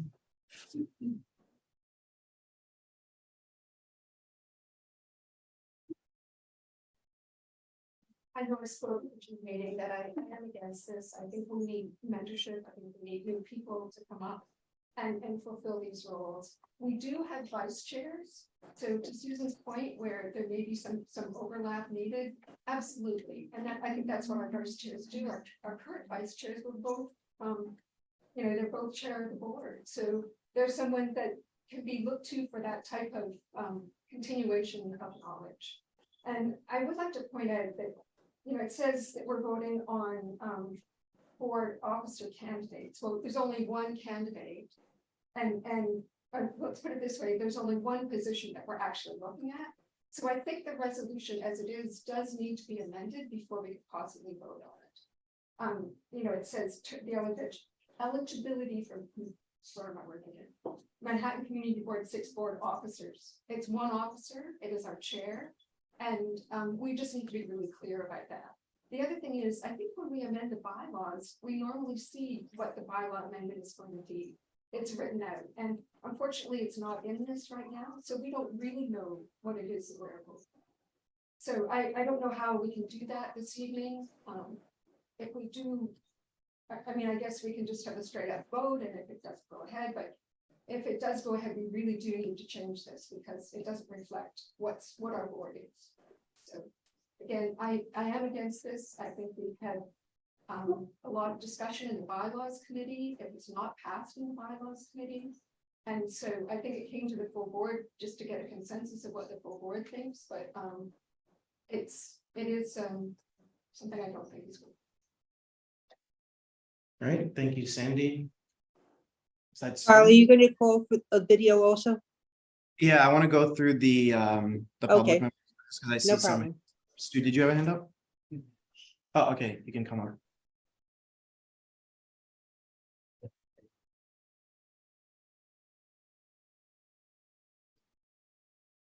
I think that we should contemplate this resolution completely blind to any particular people or regime. As a quick aside, though, I want to say that I personally feel that the leadership of this board has done an exemplary job representing the community's interests. But bylaws are designed for the long term. To look beyond any individual regime. I'm opposed to the proposition for 4 reasons. The first is that while it's true that continuity is a good thing, it's not the only thing. I think the current 3-year term is a fair compromise that provides enough time for leadership to shape policies. And then it's time to bring in someone new with new ideas who can build on the good work of her predecessors. Second, it's also important for board members, who, as the preface in the resolution points out, are themselves limited to 8 years, to have a belief that they themselves can rise in leadership.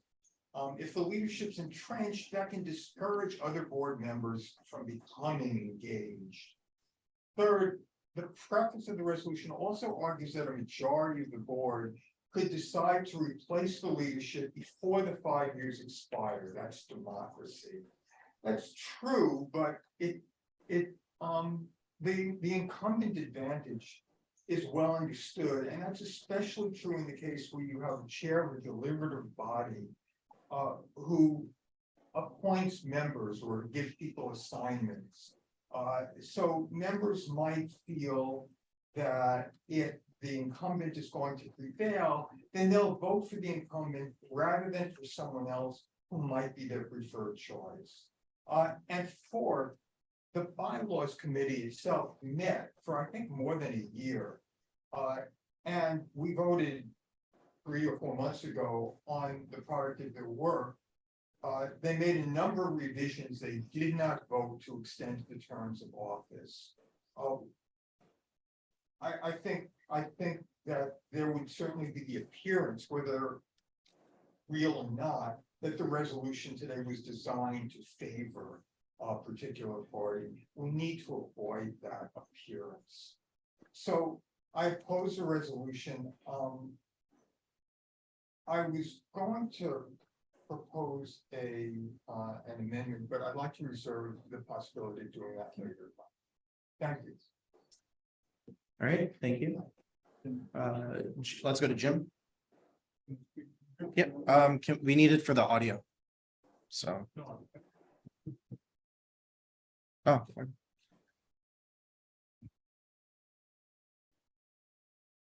Thanks.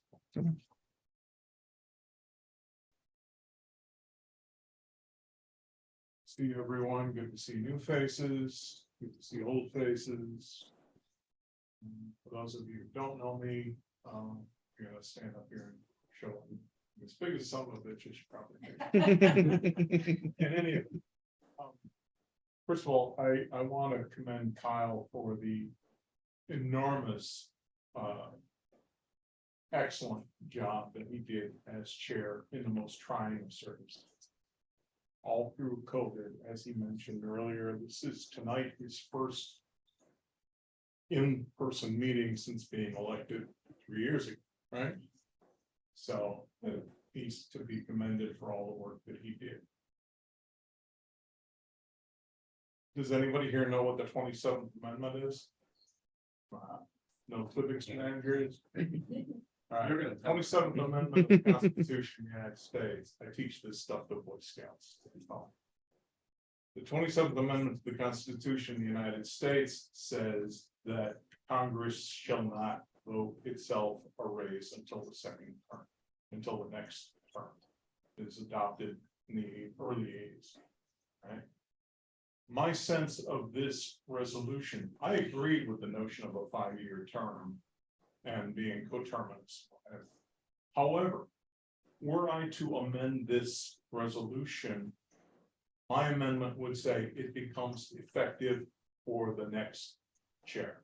And that will remove any issue with respect to those that we heard from the public comments, et cetera, et cetera. I just think it's good policy. It removes any question that anybody's being self-serving. And I mean, if I need to, should I make a resolution perhaps to refer this back to the back to John's committee? Motion? Yes. Would anyone entertain that or object to that? I'd like, there were other hands that were online as well, so I'd like to, if you could reserve that, same way. That student. Following the procedure, you can. You spoke on it. Yes. You spoke on it. You could, after. So then Afterwards, you. so then I make the resolution to refer it back to John's committee. Or for that particular purpose to consider being imposed next year. Next slide, water, it's not my committee, it's. Oh, well, exactly. Yeah. Okay, is there a second? Anyone for a second? Second here, second over here. So, That's my sense of it. And as I say, Kyle, you know, I have the greatest respect for you. But this is gonna be an issue with everything that happens. Okay. From the public, especially. All right, so now that we have a second, do we have to do a ballot or? Up there are people still. Yeah. Okay. So We should hear from. do you have a point of order or? No. Hold up. Motion was entertained, and there are Yeah. still people who want to speak and have not had a chance. Yeah, but. Sorry, can you repeat it?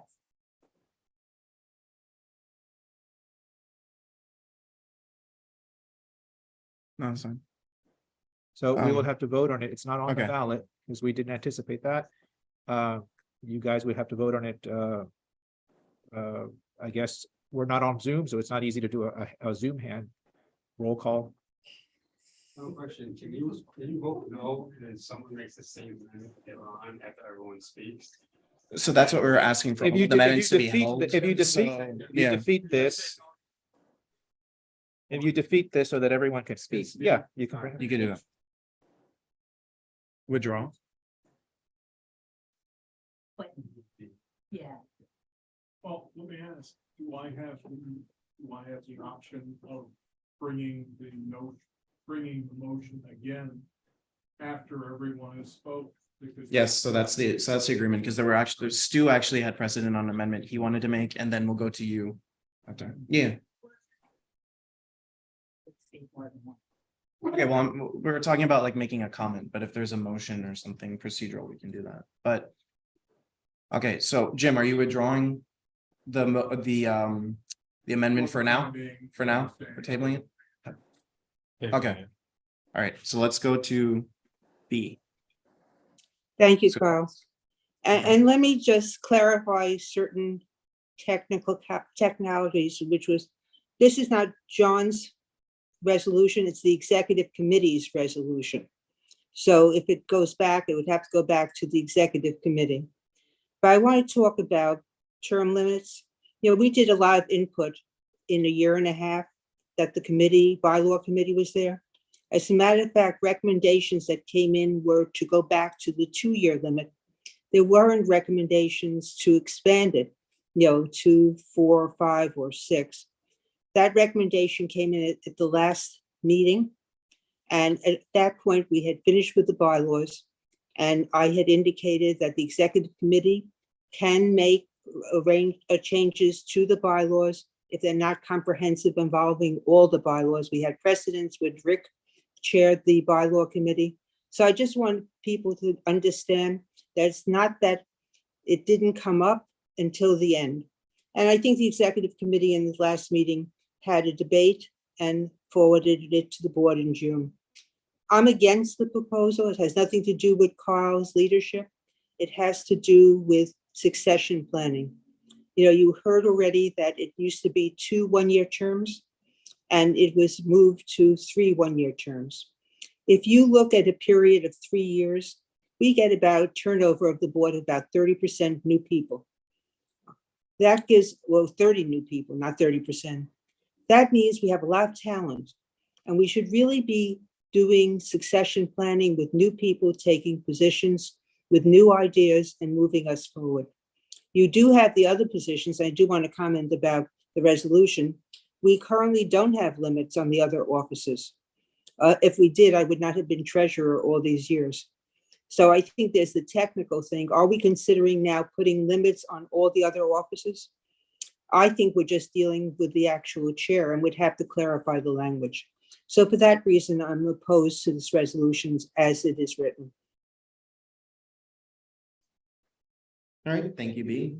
Are there any other hands virtual? No virtual hands, but John Dorico's. Yep, John. Go on.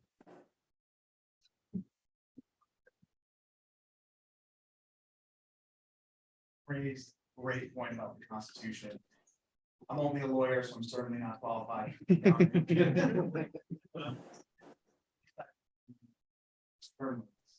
Things change, needs arise, landscapes change.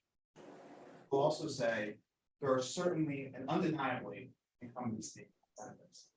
There are also incumbency risks. You're judged against your record.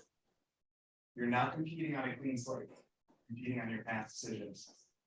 And I'm sorry, my contacts are, I can barely read, but there was a fantastic. B, excuse me, I'm sorry. There's 30 new folks that join every few years. That's 30 new folks that will be joining people against the records, and 30 new folks that will have a chance to vote on each of these term limits. I'm in favor of this. I think it's more democratic. I'd love to see it go through. There's been a lot of valid points raised for discussion. Love to see that discussion. All right, thank you, John. We'll go to Google.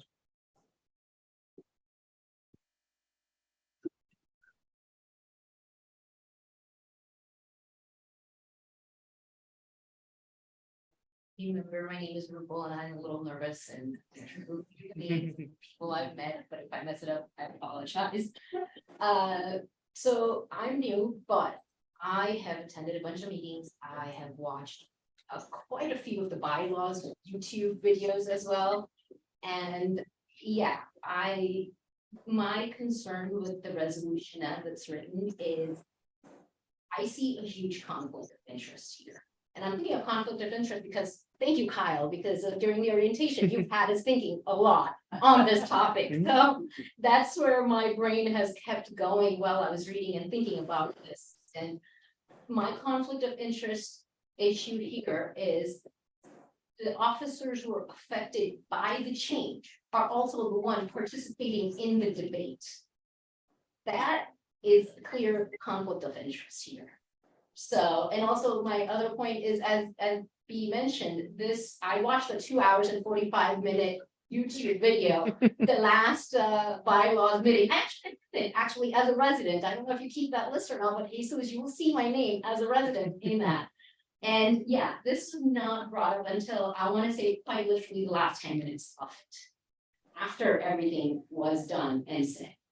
And also, yeah, there are incumbency benefits and advantages. And so, yeah, I am, as it is written, opposed to this resolution. Thank you. We'll go, did you have your, Eric? We'll go next.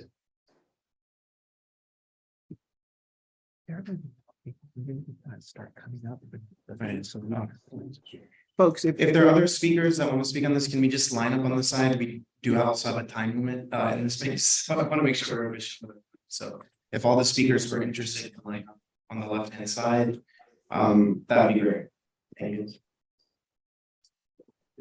Thank you. I just wanted to share a few quick thoughts, really on the basic principles of good governance that I think we've adhered to here at CV6 year after year, and leadership group after leadership group. We all invest together in the smooth transition of leadership and responsibility. We've done it from Mark to Sandro and on to Rick and Molly and then to Kyle, and we've always done that really well. I'm speaking up tonight because I think we're at risk of losing our way as a board. This resolution is presented as a simple vote on eligibility, but in reality, to me, it's a vote on good governance and our foundational ethics. I really have three main objections to the resolution. The first is on the merits of term limits, like you said. Others have spoken on it, but now with 8 years on the board, 5 years is a lot for the same leadership. It doesn't really allow for the bulk of the board to engage in leadership. The second is procedural. This resolution, if we go through it line by line, has a lot of factual inaccuracies. The resolution has changed since it was introduced in June. And most importantly, the resolution does not detail the specific text changes to the bylaws. It doesn't actually tell us how the bylaws are changing. So it's open to a lot of interpretation. But these procedural issues are really more indicative of the rushed nature of this resolution, and it should give us all pause about how this is being done. But honestly, my biggest concern is good governance and ethics. The basics of good governance hold that current officers should not seek to extend their own terms in office. It creates the appearance of impropriety, where those in leadership can use their tools and power of committee appointments, meeting agendas, managing discussion, debate to influence the outcome of a vote. So simply, something that's foundational in bylaws should go through the standard process. We had a standard process with the bylaws committee that took its time, held meetings, and did not recommend changes to term limits. So I'm giving pause that this resolution was reached through the executive committee process. A process that didn't really allow for public comments and robust discussion and debate. So I guess my headline is, we know transition is hard, but this board has done it many times. We need to make clear that if we're gonna vote on the concept of term limits, that it's not about the current chair. So hopefully we'll continue to think it through thoughtfully. And thank you to the chair of the board. All right, thank you, Eric. We'll next go to Anne.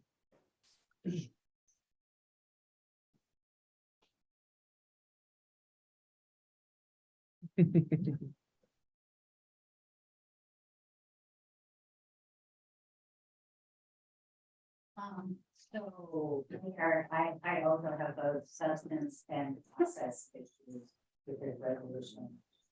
The substance is that I think it's counterproductive to have one chair for 5 years when we can each only serve for 8.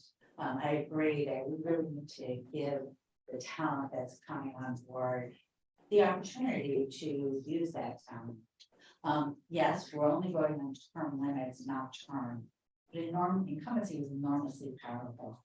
I don't believe we ever had an incumbent chair lose an election, and there have been few that were even contested. The recent bylaws update included changes to specifically support a greater turnover in members because of term limits that are going to start kicking in. Why would we want to vote for something that goes in the other direction? Also, the whole process by which this resolution is coming to the board is just a little weird. We recently voted on a package of bylaws changes. I also went to a lot of those meetings, though I was not on the committee. And not everything that was proposed was incorporated, though all suggestions were thoroughly considered by a smart and thoughtful committee led by B. Disney. Such as what, right? Like, you don't always get what you want. Then this reso came up to a vote of the executive committee, not by. Frankly, and again, Kyle, no, nothing personal. It just seems like it would be, the whole conflict of interest thing is a problem too. I would be more comfortable, certainly if the reso didn't take effect until a new chair was in place. And also, if the chair recused himself from both voting and leading the discussion. We have vice chairs, isn't that what they're for? So, thank you. Thank you, Anne. We'll next go to Mike. And I just ask that all speakers don't speak about me because I did not introduce this and this is not about me, so. But I'm just, no, I understand. That's why I don't want it to become personal. So it's to John's resolution, so please refer to John's resolution. Thank you. I was gonna use my 3 minutes just to speak about you. Like with 8-year term limits membership, it's kind of like the city council, right? You have 8 years, some years like this year, it's a 2-year, then if you're midterm, there are some special occasions where they have more than 8 years. But I would love to mold this after the speaker of the city council, where they have a 4-year term. I think 4 years is the perfect amount of time that you could serve as chair. I think that if somebody came onto the board and someone was just starting as chair, 5 years would happen, and if they ran for chair, they couldn't even serve their max time, which would be 5 years. I think 4 years would give that person, enough time to get used to being a chair and accomplish some great things, but also leaving it to somebody to take their place, and I think that we model a lot after different city government, and I think the city council, if we're gonna go with 8 years, I think the 4-year with a speaker would be the best for the chair. Thank you. All right, thank you, Mike. Well, next. Yep, go on. Can we get I'm sorry, I didn't mean to interrupt. Say that this thing were to be kicked into the next board chair. Use the mic so we can. let's say that this were to be looked into a, to the incoming between new board chair. In the election immediately following his first term, would a current incumbent allow to run? What does question? I think that's what everyone is discussing now. So I can't speak to that, yeah. I understand your question, but I can't speak to that. I understand what you're asking, but I can't speak to that. I did not hear the question. There was talking. Yeah. Let's say we move this into a new board chair. In other words, we've adopted a resolution for the 5-year term or whatever it is. But for the next incoming board chair. After that incoming board chair serves his term, and I guess maybe this question goes to John. Would the current incumbent be allowed to run again? I think that's what you're discussing now. So, yeah. Yeah. But that's, I know, but that's what you're also discussing now right now. So, yeah. What, no, so, Jim, let me clarify, the process that you're discussing right now is within the resolution that you're discussing right now. So if that's something that would be detailed or a detail that you would want to know, that's something you would suggest to them. I don't know. According to the current resolution, I wouldn't know. We'd have to see in the bylaws if it says something like that. I have tried to memorize every word in the bylaws, but I have not been successful. So we would need to look in the bylaws. Yeah, I think Jesus in the bylaws, if I recall, and we could look it up. If someone serves their term, let's say now 3 years, and they go off the board, they go not in a position for a year, they then can run again for that position. We put in for the 5-year bylaws for the committee members, and the committee chairs. The understanding was for the one year after they were past their 5 years, they could become committee chairs again. Right. And that was the thought behind that, and yes, I could understand, but I would. You know, similarly, I wouldn't. Because it's not explicitly written. Okay. So hopefully that answers. I'm not gonna play. All right. Agree with what Susan was saying, it's time establish yourself as a leader, it takes time. Growth, and for years, that my time here, 2 years, and it feels like their time has flown by and it was really, too quick, and also dealing with the city takes a long time, so I think these terms do need to be extended and we understand, some of maybe issues with the resolution, but deal with those later. I also think the opportunity for new leadership will have a lot of great members, a lot of great new members, and I think people are encouraged to run for chair any year, and should they want to, again, they can and should. So I think that's all. All right, thank you, Claire, and then we'll go to Kevin.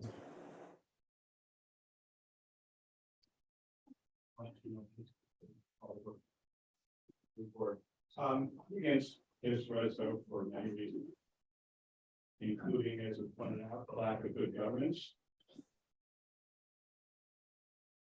As pointed out, there's a number of inconsistencies and lack of follow through with this resolution, which is interesting because there's a whereas in the resolution that reads, whereas constant turnover can lead to inconsistency and lack of follow. Here's another whereas in the reso. Board office candidates will still need to run for re-election. And pointed out tonight, going against an incumbent is a huge disadvantage. So the playing field is not level if the incumbent gets to keep serving, even when there are other candidates for chair. This is why Community Board 2 and Community Board 4 have each dropped its chair term limit to 2 years. Is why Community Board 6, 7, 8, and 12 stop at 3 years. The trend is going the other direction of what this reso reads. Shorter terms, not longer. The language in several of the community board revised bylaws is identical, and it reads: to provide the greatest opportunity of service for each member of the board. Why is there nothing in the resolution of the other community boards term limits? I think that is a heck of a lot more relevant. Here's another whereas. Board officers are elected to work with elected officials on specific issues to improve the district. Why is this something others can't do?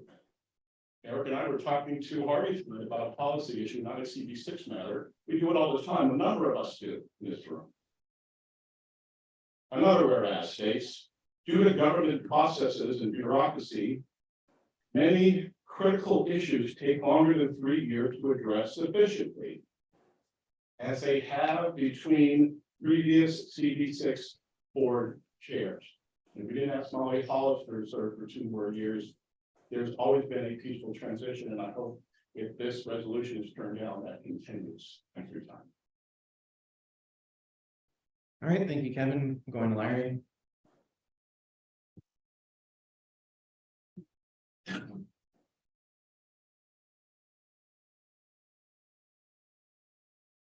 Heard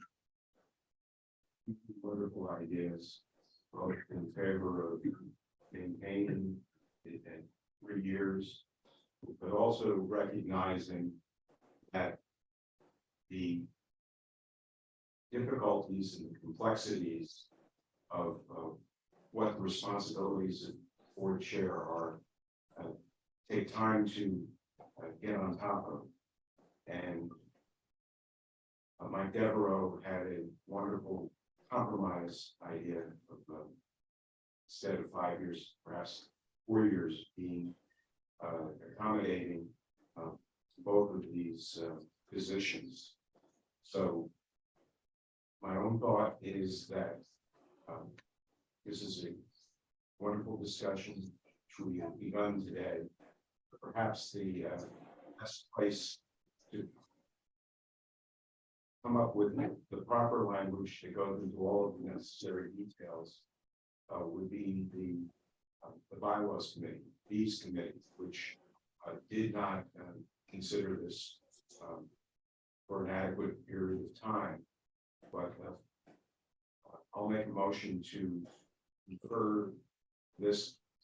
Well, can we hold off on the motions because there are a couple of people who wanted to. But I will. If you can just hold on to it. I'll serve my motion. All right, thank you, Larry. All right, moving to John, do you want to wrap up on this and then we'll move to the motions?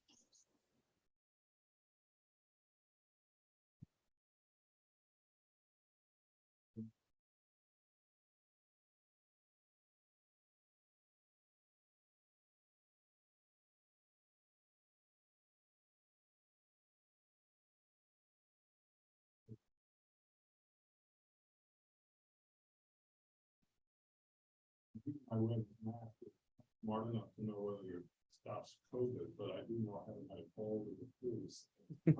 Okay, all right, there are 2 points I would make here. I want to thank everyone for us to stop. The first point I'd like to make is that the very nature of this discussion, how straightforward it's been and how candid it's been, suggests that an incumbency advantage is as someone pointed out, as John pointed out, much a risk as an advantage. So I'm going to really double down on that this discussion, as polite as it has been, as respectful as it has been, and as firm as it has been, is an argument in favor of extending the term limits, in my opinion. Second point I would like to make, the second point I would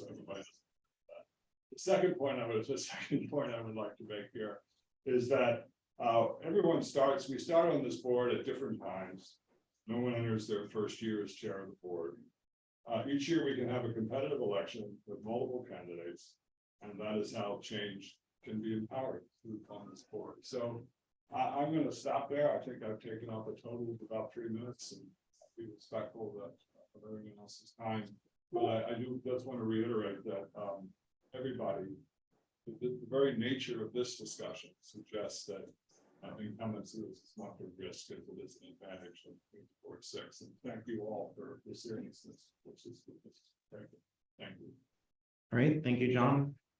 So Stu, Jim, Larry, do you want to introduce your proposals and then maybe hear what everyone has to say, or?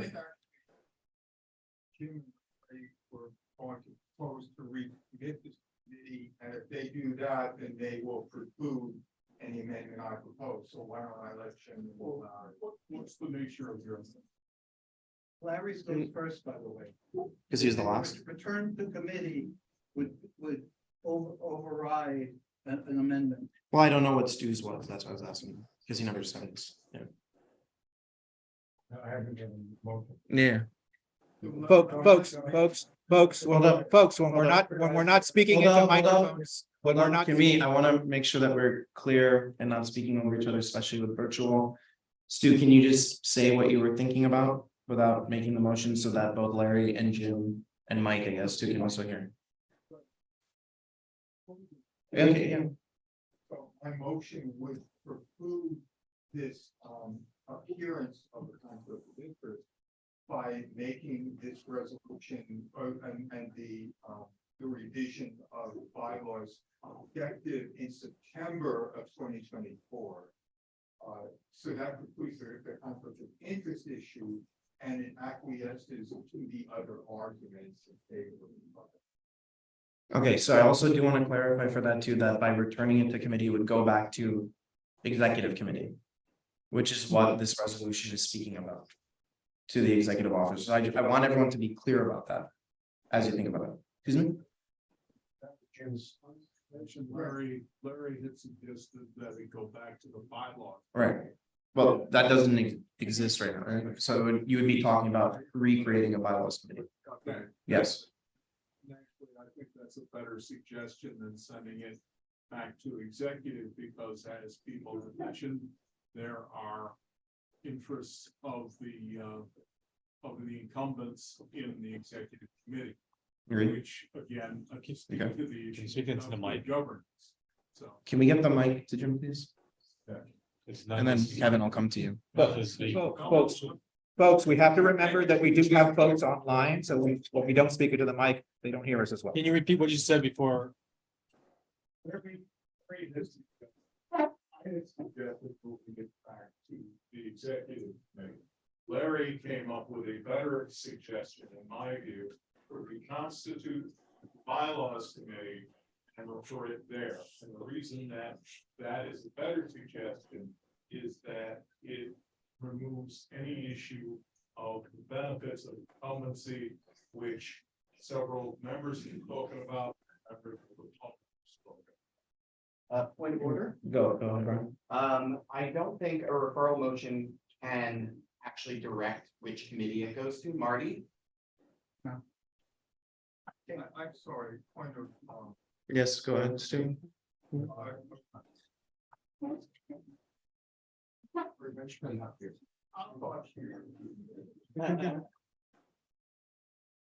I believe under Robert's rules, you can make a motion to commit to a particular committee.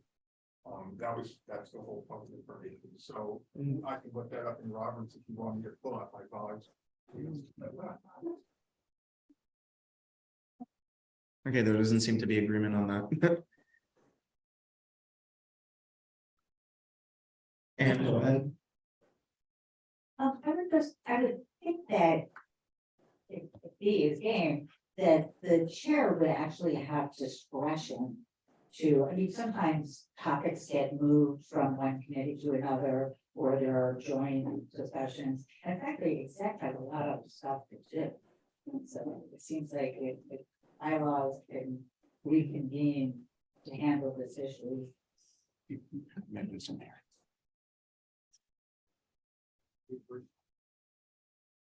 Robert's rules. Oh. But which part did you highlight? It's just talking about the book. It's, may I read? Yeah, go to the podium. I'm This is a hybrid meeting. looking at Robert's Rules of Order on the ULM.edu website, which I don't know what university that is. And one of the elements alongside motion, postpone, amend, table, etc., is commit. And it says this is used to place a motion in committee. It requires a second. A majority vote must rule to carry it. At the next meeting, the committee is required to prepare a report on the motion committed. If an appropriate committee exists, the motion goes to that committee. If not, a new committee is established. Point of order. Go ahead. How about budget and government affairs? The mic, please. How about government, budget and government affairs? It could be an existing committee. You don't have to reconstitute the bylaws. So any committee that we think is appropriate.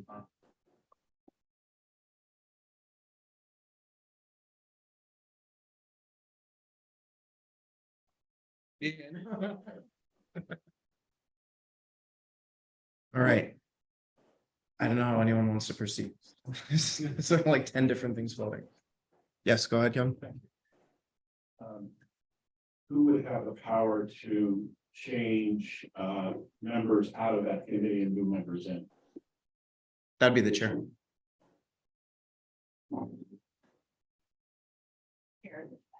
Chair of the board. Yeah. Go ahead.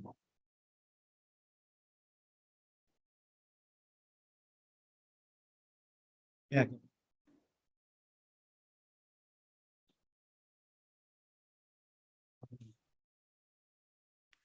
We're going to have an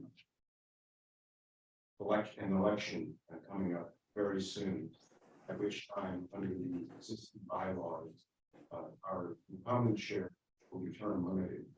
And if perhaps we table this today, and it's just for discussion right now.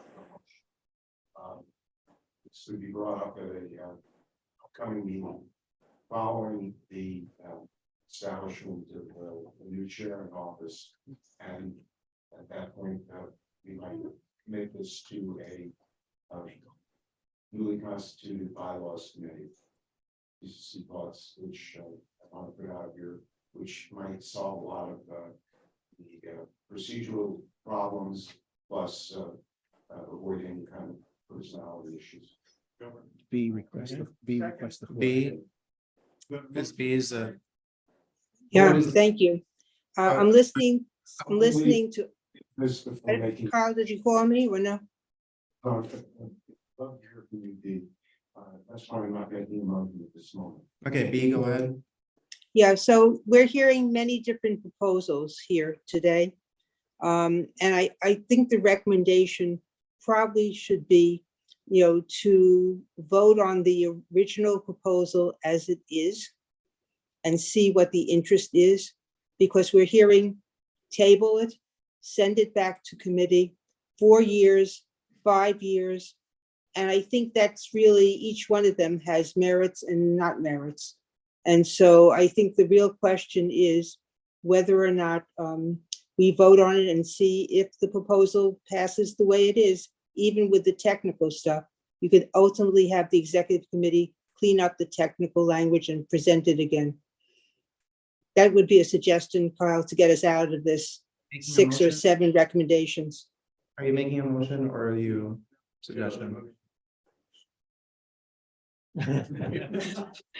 Yeah, I was trying to think of what the motion, so my motion is to vote on the original resolution as is. You are making a motion. He's calling a question.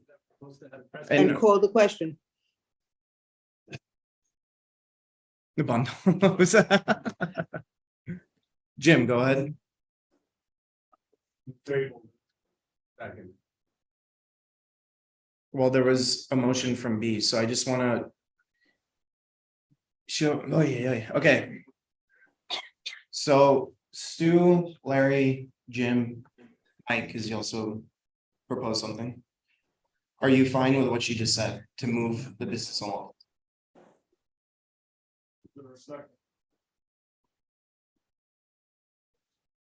But what I'm trying to say is B had just said the motion. So. Okay. So there was a motion from Jim to table. Seconded by Marty. Okay. So all of those, do we do a ballot? We Or- have to do a roll. A raise of hands or a raise of, it'd probably be best. If this is gonna be, if this might be close, it might be better to just do a roll call. Yeah, let's do a roll. Just to be sure, so that there's no like miss. Okay, so the motion is to table. Is everyone clear about that? Okay. All right, this is for the motion to table, going by the roll call, going by yay or nay. Majid Abdul Samad. Yay. Winnet Apu, Apu. You know what? I need to check. This person's in here. Not here. Kyle Thai, Table. Neil Barclay. Martin Barrett, Yay. Ellie Barroso. Claire Brennan. Jim Collins, Yay. Jonathan DeRocco, Yay. Stu Duster. Michael Devereaux, Yeah, Beatrice Bisbin, Yay. Jason Fromowitz, yay, Eric Goldberg, yay, Gerald Jones. It's not here. Paige Judge. Rupal Kakad, Yay. John Keller. Nadeem Kalani. Sorry, my hearing just died. What? Can you repeat that? Nay, okay. Abigail Cruzmar, Yay. yeah. Sandra Leftoff. Sandra Leftoff. She walked out. JC Lipman. Not here. Not here. David Lowenstein. Anton Molnar. Sandra McKee. Richard Mintz. Rajesh Nair. Kevin O'Keefe. Yay. Wow, yay. Rashma Patel. In favor. Steve Perez. Yay. Marion Ruth. Yay. Nay, okay. Was that yay or nay? That was a nay, correct? No, it was a yay. It was a yay. This is why we use favor and oppose. In favor, I think. This is getting so confusing. In favor or opposed, in table. I am in favor to table. Thank you. Matt Roberts. Okay. Roberto was Melendez. In favor. Larry Shire. In favor. Ann Seligman. Favor. Sandra Sherrod. Lydia Shrednick. Left. Here. Lady Simon. See her online. She's online. Lady Simon. In favor. Right. Recording in favor. Susan Steinberg. Opposed, 0. Mark Thompson. Okay. Gabriel Terzo. Brian Van Hugo. Sorry. In favor. Jerry Weinstein. in favor, Sandra's at the bathroom. It's close. Who's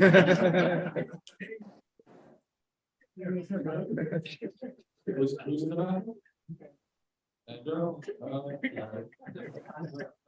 You want to yell on them? Matthew Whitecroft. Matthew Whitecroft? Not here. Laura's not here. Heider Zaidi. In favor. Did someone just walk in that I can? That's, Was it Lydia Strudnick? Lydia Strudnick, we are voting for motion to table, favor or opposed? In favor, with most in favor, motion to table passes. I will count this later, sorry. All right, thank you everyone for that robust discussion. So now we've moved our older new business up to item 3. This is the resolution on establishing updated procedures for member and public attendance. Is it about this? Yeah. So your ballot is not going to allow you to submit it if you don't vote on it. So we will, since it's tabled, just vote whatever, and we will remove it after the fact. All right, thank you. Mhm. All right, so we're now going to establishing updated procedures for member and public attendance at CB6 meetings that employ video conferencing. Are there any questions or comments on this resolution? All right, seeing none, let's move it to a vote. So please mark your ballot for the older new business resolution. And then once you have done that, you can hit submit.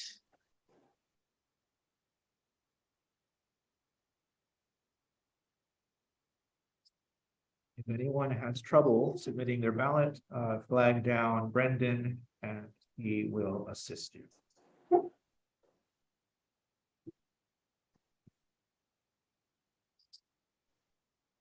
All right, so now we'll go to committee reports. Given the time, please be economical with your reports back. The first we have up is budget and governmental affairs. Reshma? Thank you, Kyle. I'm sorry to miss the first in-person meeting in 3 years because my family, after dodging COVID for 3 years, has gotten it now, shockingly. We did not have a meeting this month, and we haven't met since June. But our next meeting in October will be a public meeting on the budget. So I hope everyone can join. And tomorrow morning, you'll also get another email from me, all the committee chairs will, with the updated budget requests. And if everyone can take a look at it, the chairs can take a look at it, discuss in their committees in the next month, and we can have a discussion on all of that at our public meeting in October. Thank you very much, Rich. We'll now move on to housing and homelessness. Rich? Yes. You could just hand me that. Yeah. I'm gonna wait for my report. Our meeting is Monday at 6:30 and we will be happy to see you there. All right, thank you, Rich. We'll now go to environment and parks. Neil? Well, we need it for, No, we need it for for- online.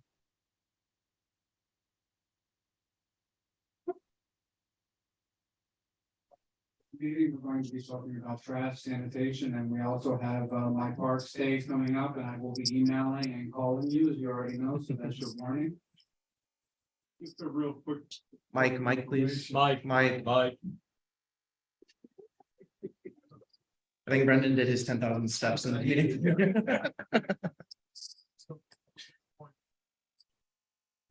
People put out the recycling bins, and then it takes a day or two for the city to pick them up. In the meantime, what happens is passers-by dump cans, bottles, what have you. And in my building, we are concerned that the DSNY is gonna come back and find us for putting non-compostable trash on the compost bin. So if there's anything your committee can do, discuss that or address it, that would be great.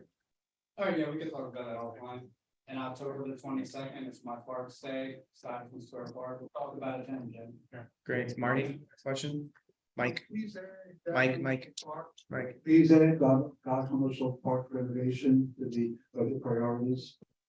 All right, thank you. Seeing no further questions, we'll go to youth and education. John? Thank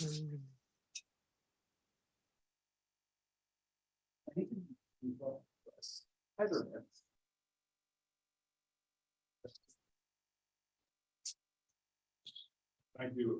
We'll be focusing on two major issues this year. The first is the crisis of kids of asylum seeking migrants in our schools. We've worked with the district's new superintendent who's going to be working with us on this. I think it's a very cogent issue for several schools in the district. We'll be doing that. Richmond will be, I will be collaborating on that. And the other issue is mental health issues in our schools. And once again, District 2 will be, superintendent will be working with us on this. These are both real issues that are deeply affecting people in our district. And so LB Barroso and our committee will be working with us. And so thank you all. All right, thank you, John. And now go to business affairs and licensing, Claire.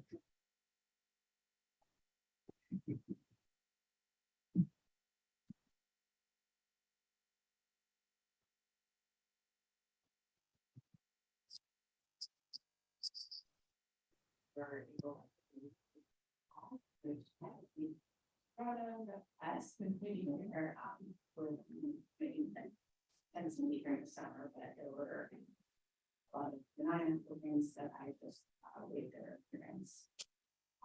We are continuing the conversation on cannabis licensing, and as promised, at our next committee meeting, we will discuss what the C6 questionnaire might look like.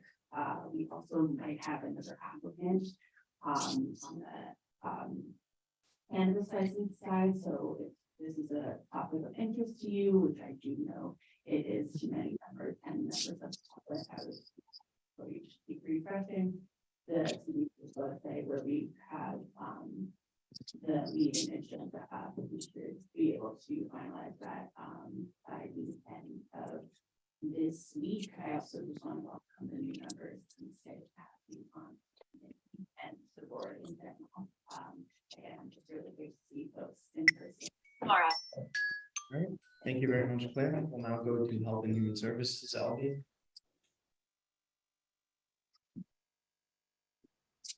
First, I would like to introduce Hi, Flora. Jerry Weinstein. So Ellen Bell. Wrong.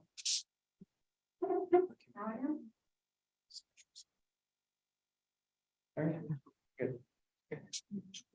Our agenda tomorrow's meeting is on the New York State response to air quality, poor air quality events, which Vincent here, our president, Boris president, what he spoke about today. Third is, I would like to ask everyone to support our upcoming community board health fair, which is on October 14th from 1 o'clock to 7 o'clock p.m. at NYU Langone, 550 First Avenue. Okay, so please support. Thank you. All right, thank you very much, Albie. We'll now go to public safety, Matt Roberts. So no public safety meeting this month, but I do want to give out some information about the UN General Assembly, which is going to take place next week. Major disruptions, major security concerns, beginning really mostly on Sunday, late in the day, Sunday evening, the president of the United States will be live on the account for Wednesday. So if you are going to be traveling around, please allow extra time. There'll be massive disruptions everywhere. I will mention for those attending committee meetings at the CD6 office next week, that block will be accessible. You're going to need a lot of extra patience, some extra time to get there. For anybody that's in the 42nd Street, the 49th Street area, First or Second Avenue, there will be checkpoints on many of those blocks all throughout next week. So be aware of that. If you're traveling, subways are the way to go. Buses will be massively delayed, unreliable, and bicycle will be available for Second Avenue. They will be detoured around. So you have to follow instructions there. Ferry service will be disrupted a few times, so be aware of that. I should also mention that the C6 office is located in the secure zone, so there'll be no parking around, so don't leave your bicycle in that area. That sort of thing. Also, City Bike will be off limits in the secure zone, east of the in-person connecting. We're getting between 47 and 47. So there'll be a lot of disruptions. If anybody has any questions, be putting that information with the Federal Precinct Council tomorrow, which report will to the board office, and they will be able to figure it out. Okay. Let's go to Ann first. Not a question, just a comment that I was there. The First Avenue bus typically does not stop. It takes the tunnel underneath. So if you're going anywhere in that neighborhood, I think about taking the First Avenue. So. Yes, that's correct. All traffic, either on bus, or car, or bike, if you're trying to put it down, you don't through the tunnel. Falling on for that. Jim? Yeah, Matt, we've had an issue in my building with an emotionally disabled person. He walked into the lobby, started swinging the table around. Eventually he smashed a window, worth about $14,000. And we called the police removed him. And he was declared an emotionally disturbed person. And we were advised at the time by the responding officers that they don't file police reports for PDPs. One of our residents went to the precinct, reported it, and was told the same thing by the desk sergeant. Subsequently, the community affairs officers for our sector came, we discussed it, they took the police report. However, another person has friends on the police force advised them of this situation, and that those police officers told, before he even concluded the story, he said, let me guess, they eat. Because he was explaining why they. So is there, do you have knowledge of this being policy within either the 13th precinct or within the NYPD generally? Yeah, and that falls typically under mental health issues, which unless there's a crime committed, there's really no. Well, here there was a crime. Right. Should be a report on a crime itself. So let's continue this offline. I think this is very specific. So we do need to move out of the space. It does affect. Good. Yeah, I mean, that could be a future maybe. All right, thank you very much, Matt. We'll now move on to transportation, right? Just wanted to tell everyone that we have 2 meetings between now and our next board meeting. The next one is on Tuesday night, September 19th, 7 p.m. I invite anybody to bring up issues to me at any point in time. Email me at brianman@gmail.com about transportation stuff. Particularly, I invite committee members, both new and seasoned, to talk to me about agenda stuff anytime they want. That's it. All right, thank you very much. We're now at the second roll call. Oh, and eat the donuts. Yes, older new business. Two things.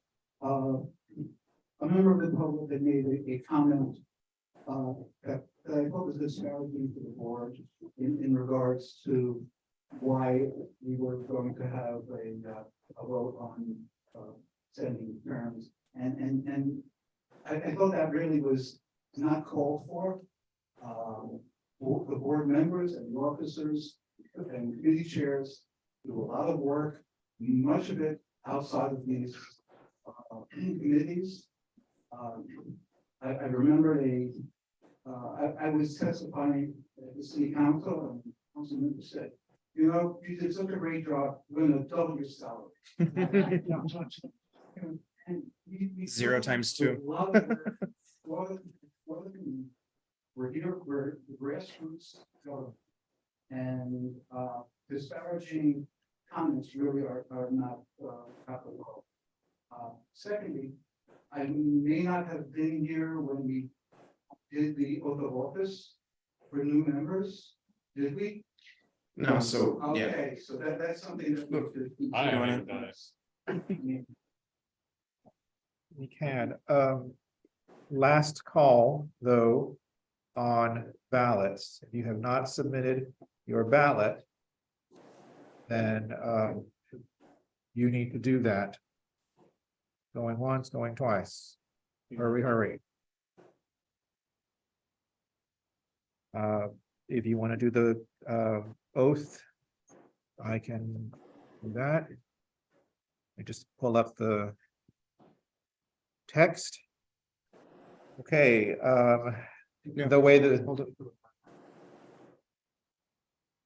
whatever you guys. So technically, it's not needed, but we can do it ceremonially next month if you would like, yeah. We also have to have all the new members here because we're missing some, so, yeah. So we do it or not? We're not doing it now. Okay. Yes. So we can discuss that. We just need people to be here for that, so. All right, so older new business? Yes, go ahead. I'll be really quick about this. I know that there are very good reasons why we should meet in person time to time or all the time, but the combination of the current mandate in Albany for us to have this in-person forum and the combination of the city not funding appropriate meeting spaces for us is a combination that does not work. I don't have any proposals right now for that, but we need to keep on that. I know that you've been very attentive to that. Thank you. But I just wanted to say that I know a lot. Thank you for those words, appreciate that. As we mentioned, we did work on a bill last year based on the resolution that we passed, so. Now that Harvey Epstein publicly said that he would be supportive of that, we're gonna hold him to it. But yeah, also please read the email that I sent last week on guidance. This is what the state law says, the open meetings law. It's also what the Borough President's General Counsel has advised us on, so this is not made up or anything like this. This is what we are told that we can do. So please look at that very closely and see what allows you to meet virtually and what does not. So just look at that email, and I'll just say that again, look at that email. All right, so seeing no further old or new business, what was second? All right, members, I will now call you for a second roll call. If you have not submitted your ballot, please do so now. If you're unable to use the digital ballot, the CBC staff will ask for your vote on each of tonight's resolutions.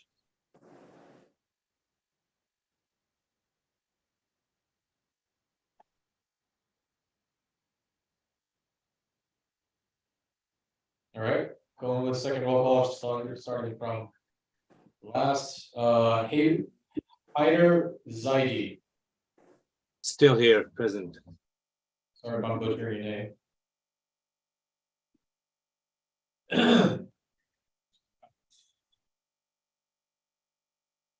Jerry Weinstein. Yes.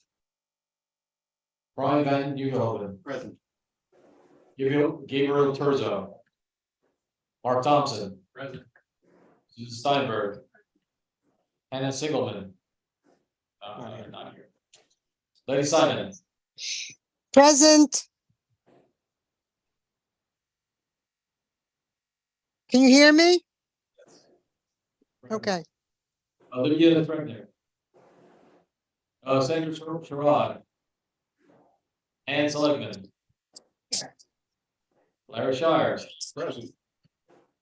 Roberto Ruiz Melendez.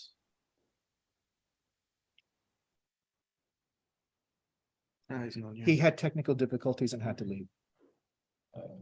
Okay. Matt Roberts. Miriam Roof. Present. Stephen Perez.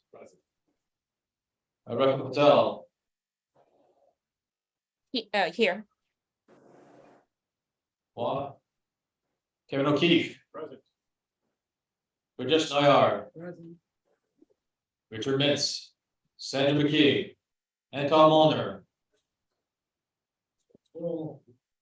David Lowenstein. Present. Present, Sandra Lefkoff. I don't have your books. No, she was here. She left. She left, okay. Abigail Cruzmark. Nadeem Kalani. Present. John Keller. Rubal Kakad. Page. Eric Goldberg. Jason Promowitz. Beatrice Disman. Present, Michael Devereaux. Stu Nuss. Jonathan Derrico. Jim Collins. Here. Larry Brennan. Ellie Barroso. Martin Barrett. Neil Barclay. Kyle Tide. Present. Ajay Abdul Samad. Okay, 41 in attendance, we have quorum. Now going over the votes for resolution 2A, we have 40 in favor, 0 opposed, 1 abstained, 0 non-titled. The resolution passes. For resolution 2B, that is 40 in favor, 1 opposed, 0 abstained, 0 non-titled. That resolution passes. 10A has been tabled. What? Why am I blanking on this? Anyways. Oh, the new business, 11A. 41 in favor, 0 opposed, 0 abstained, 0 non-titled. That also passes. All right, thank you. Seeing no objections, we will adjourn the meeting at 9:40 p.m. Thank you, everybody. For the first meeting. It will only get better.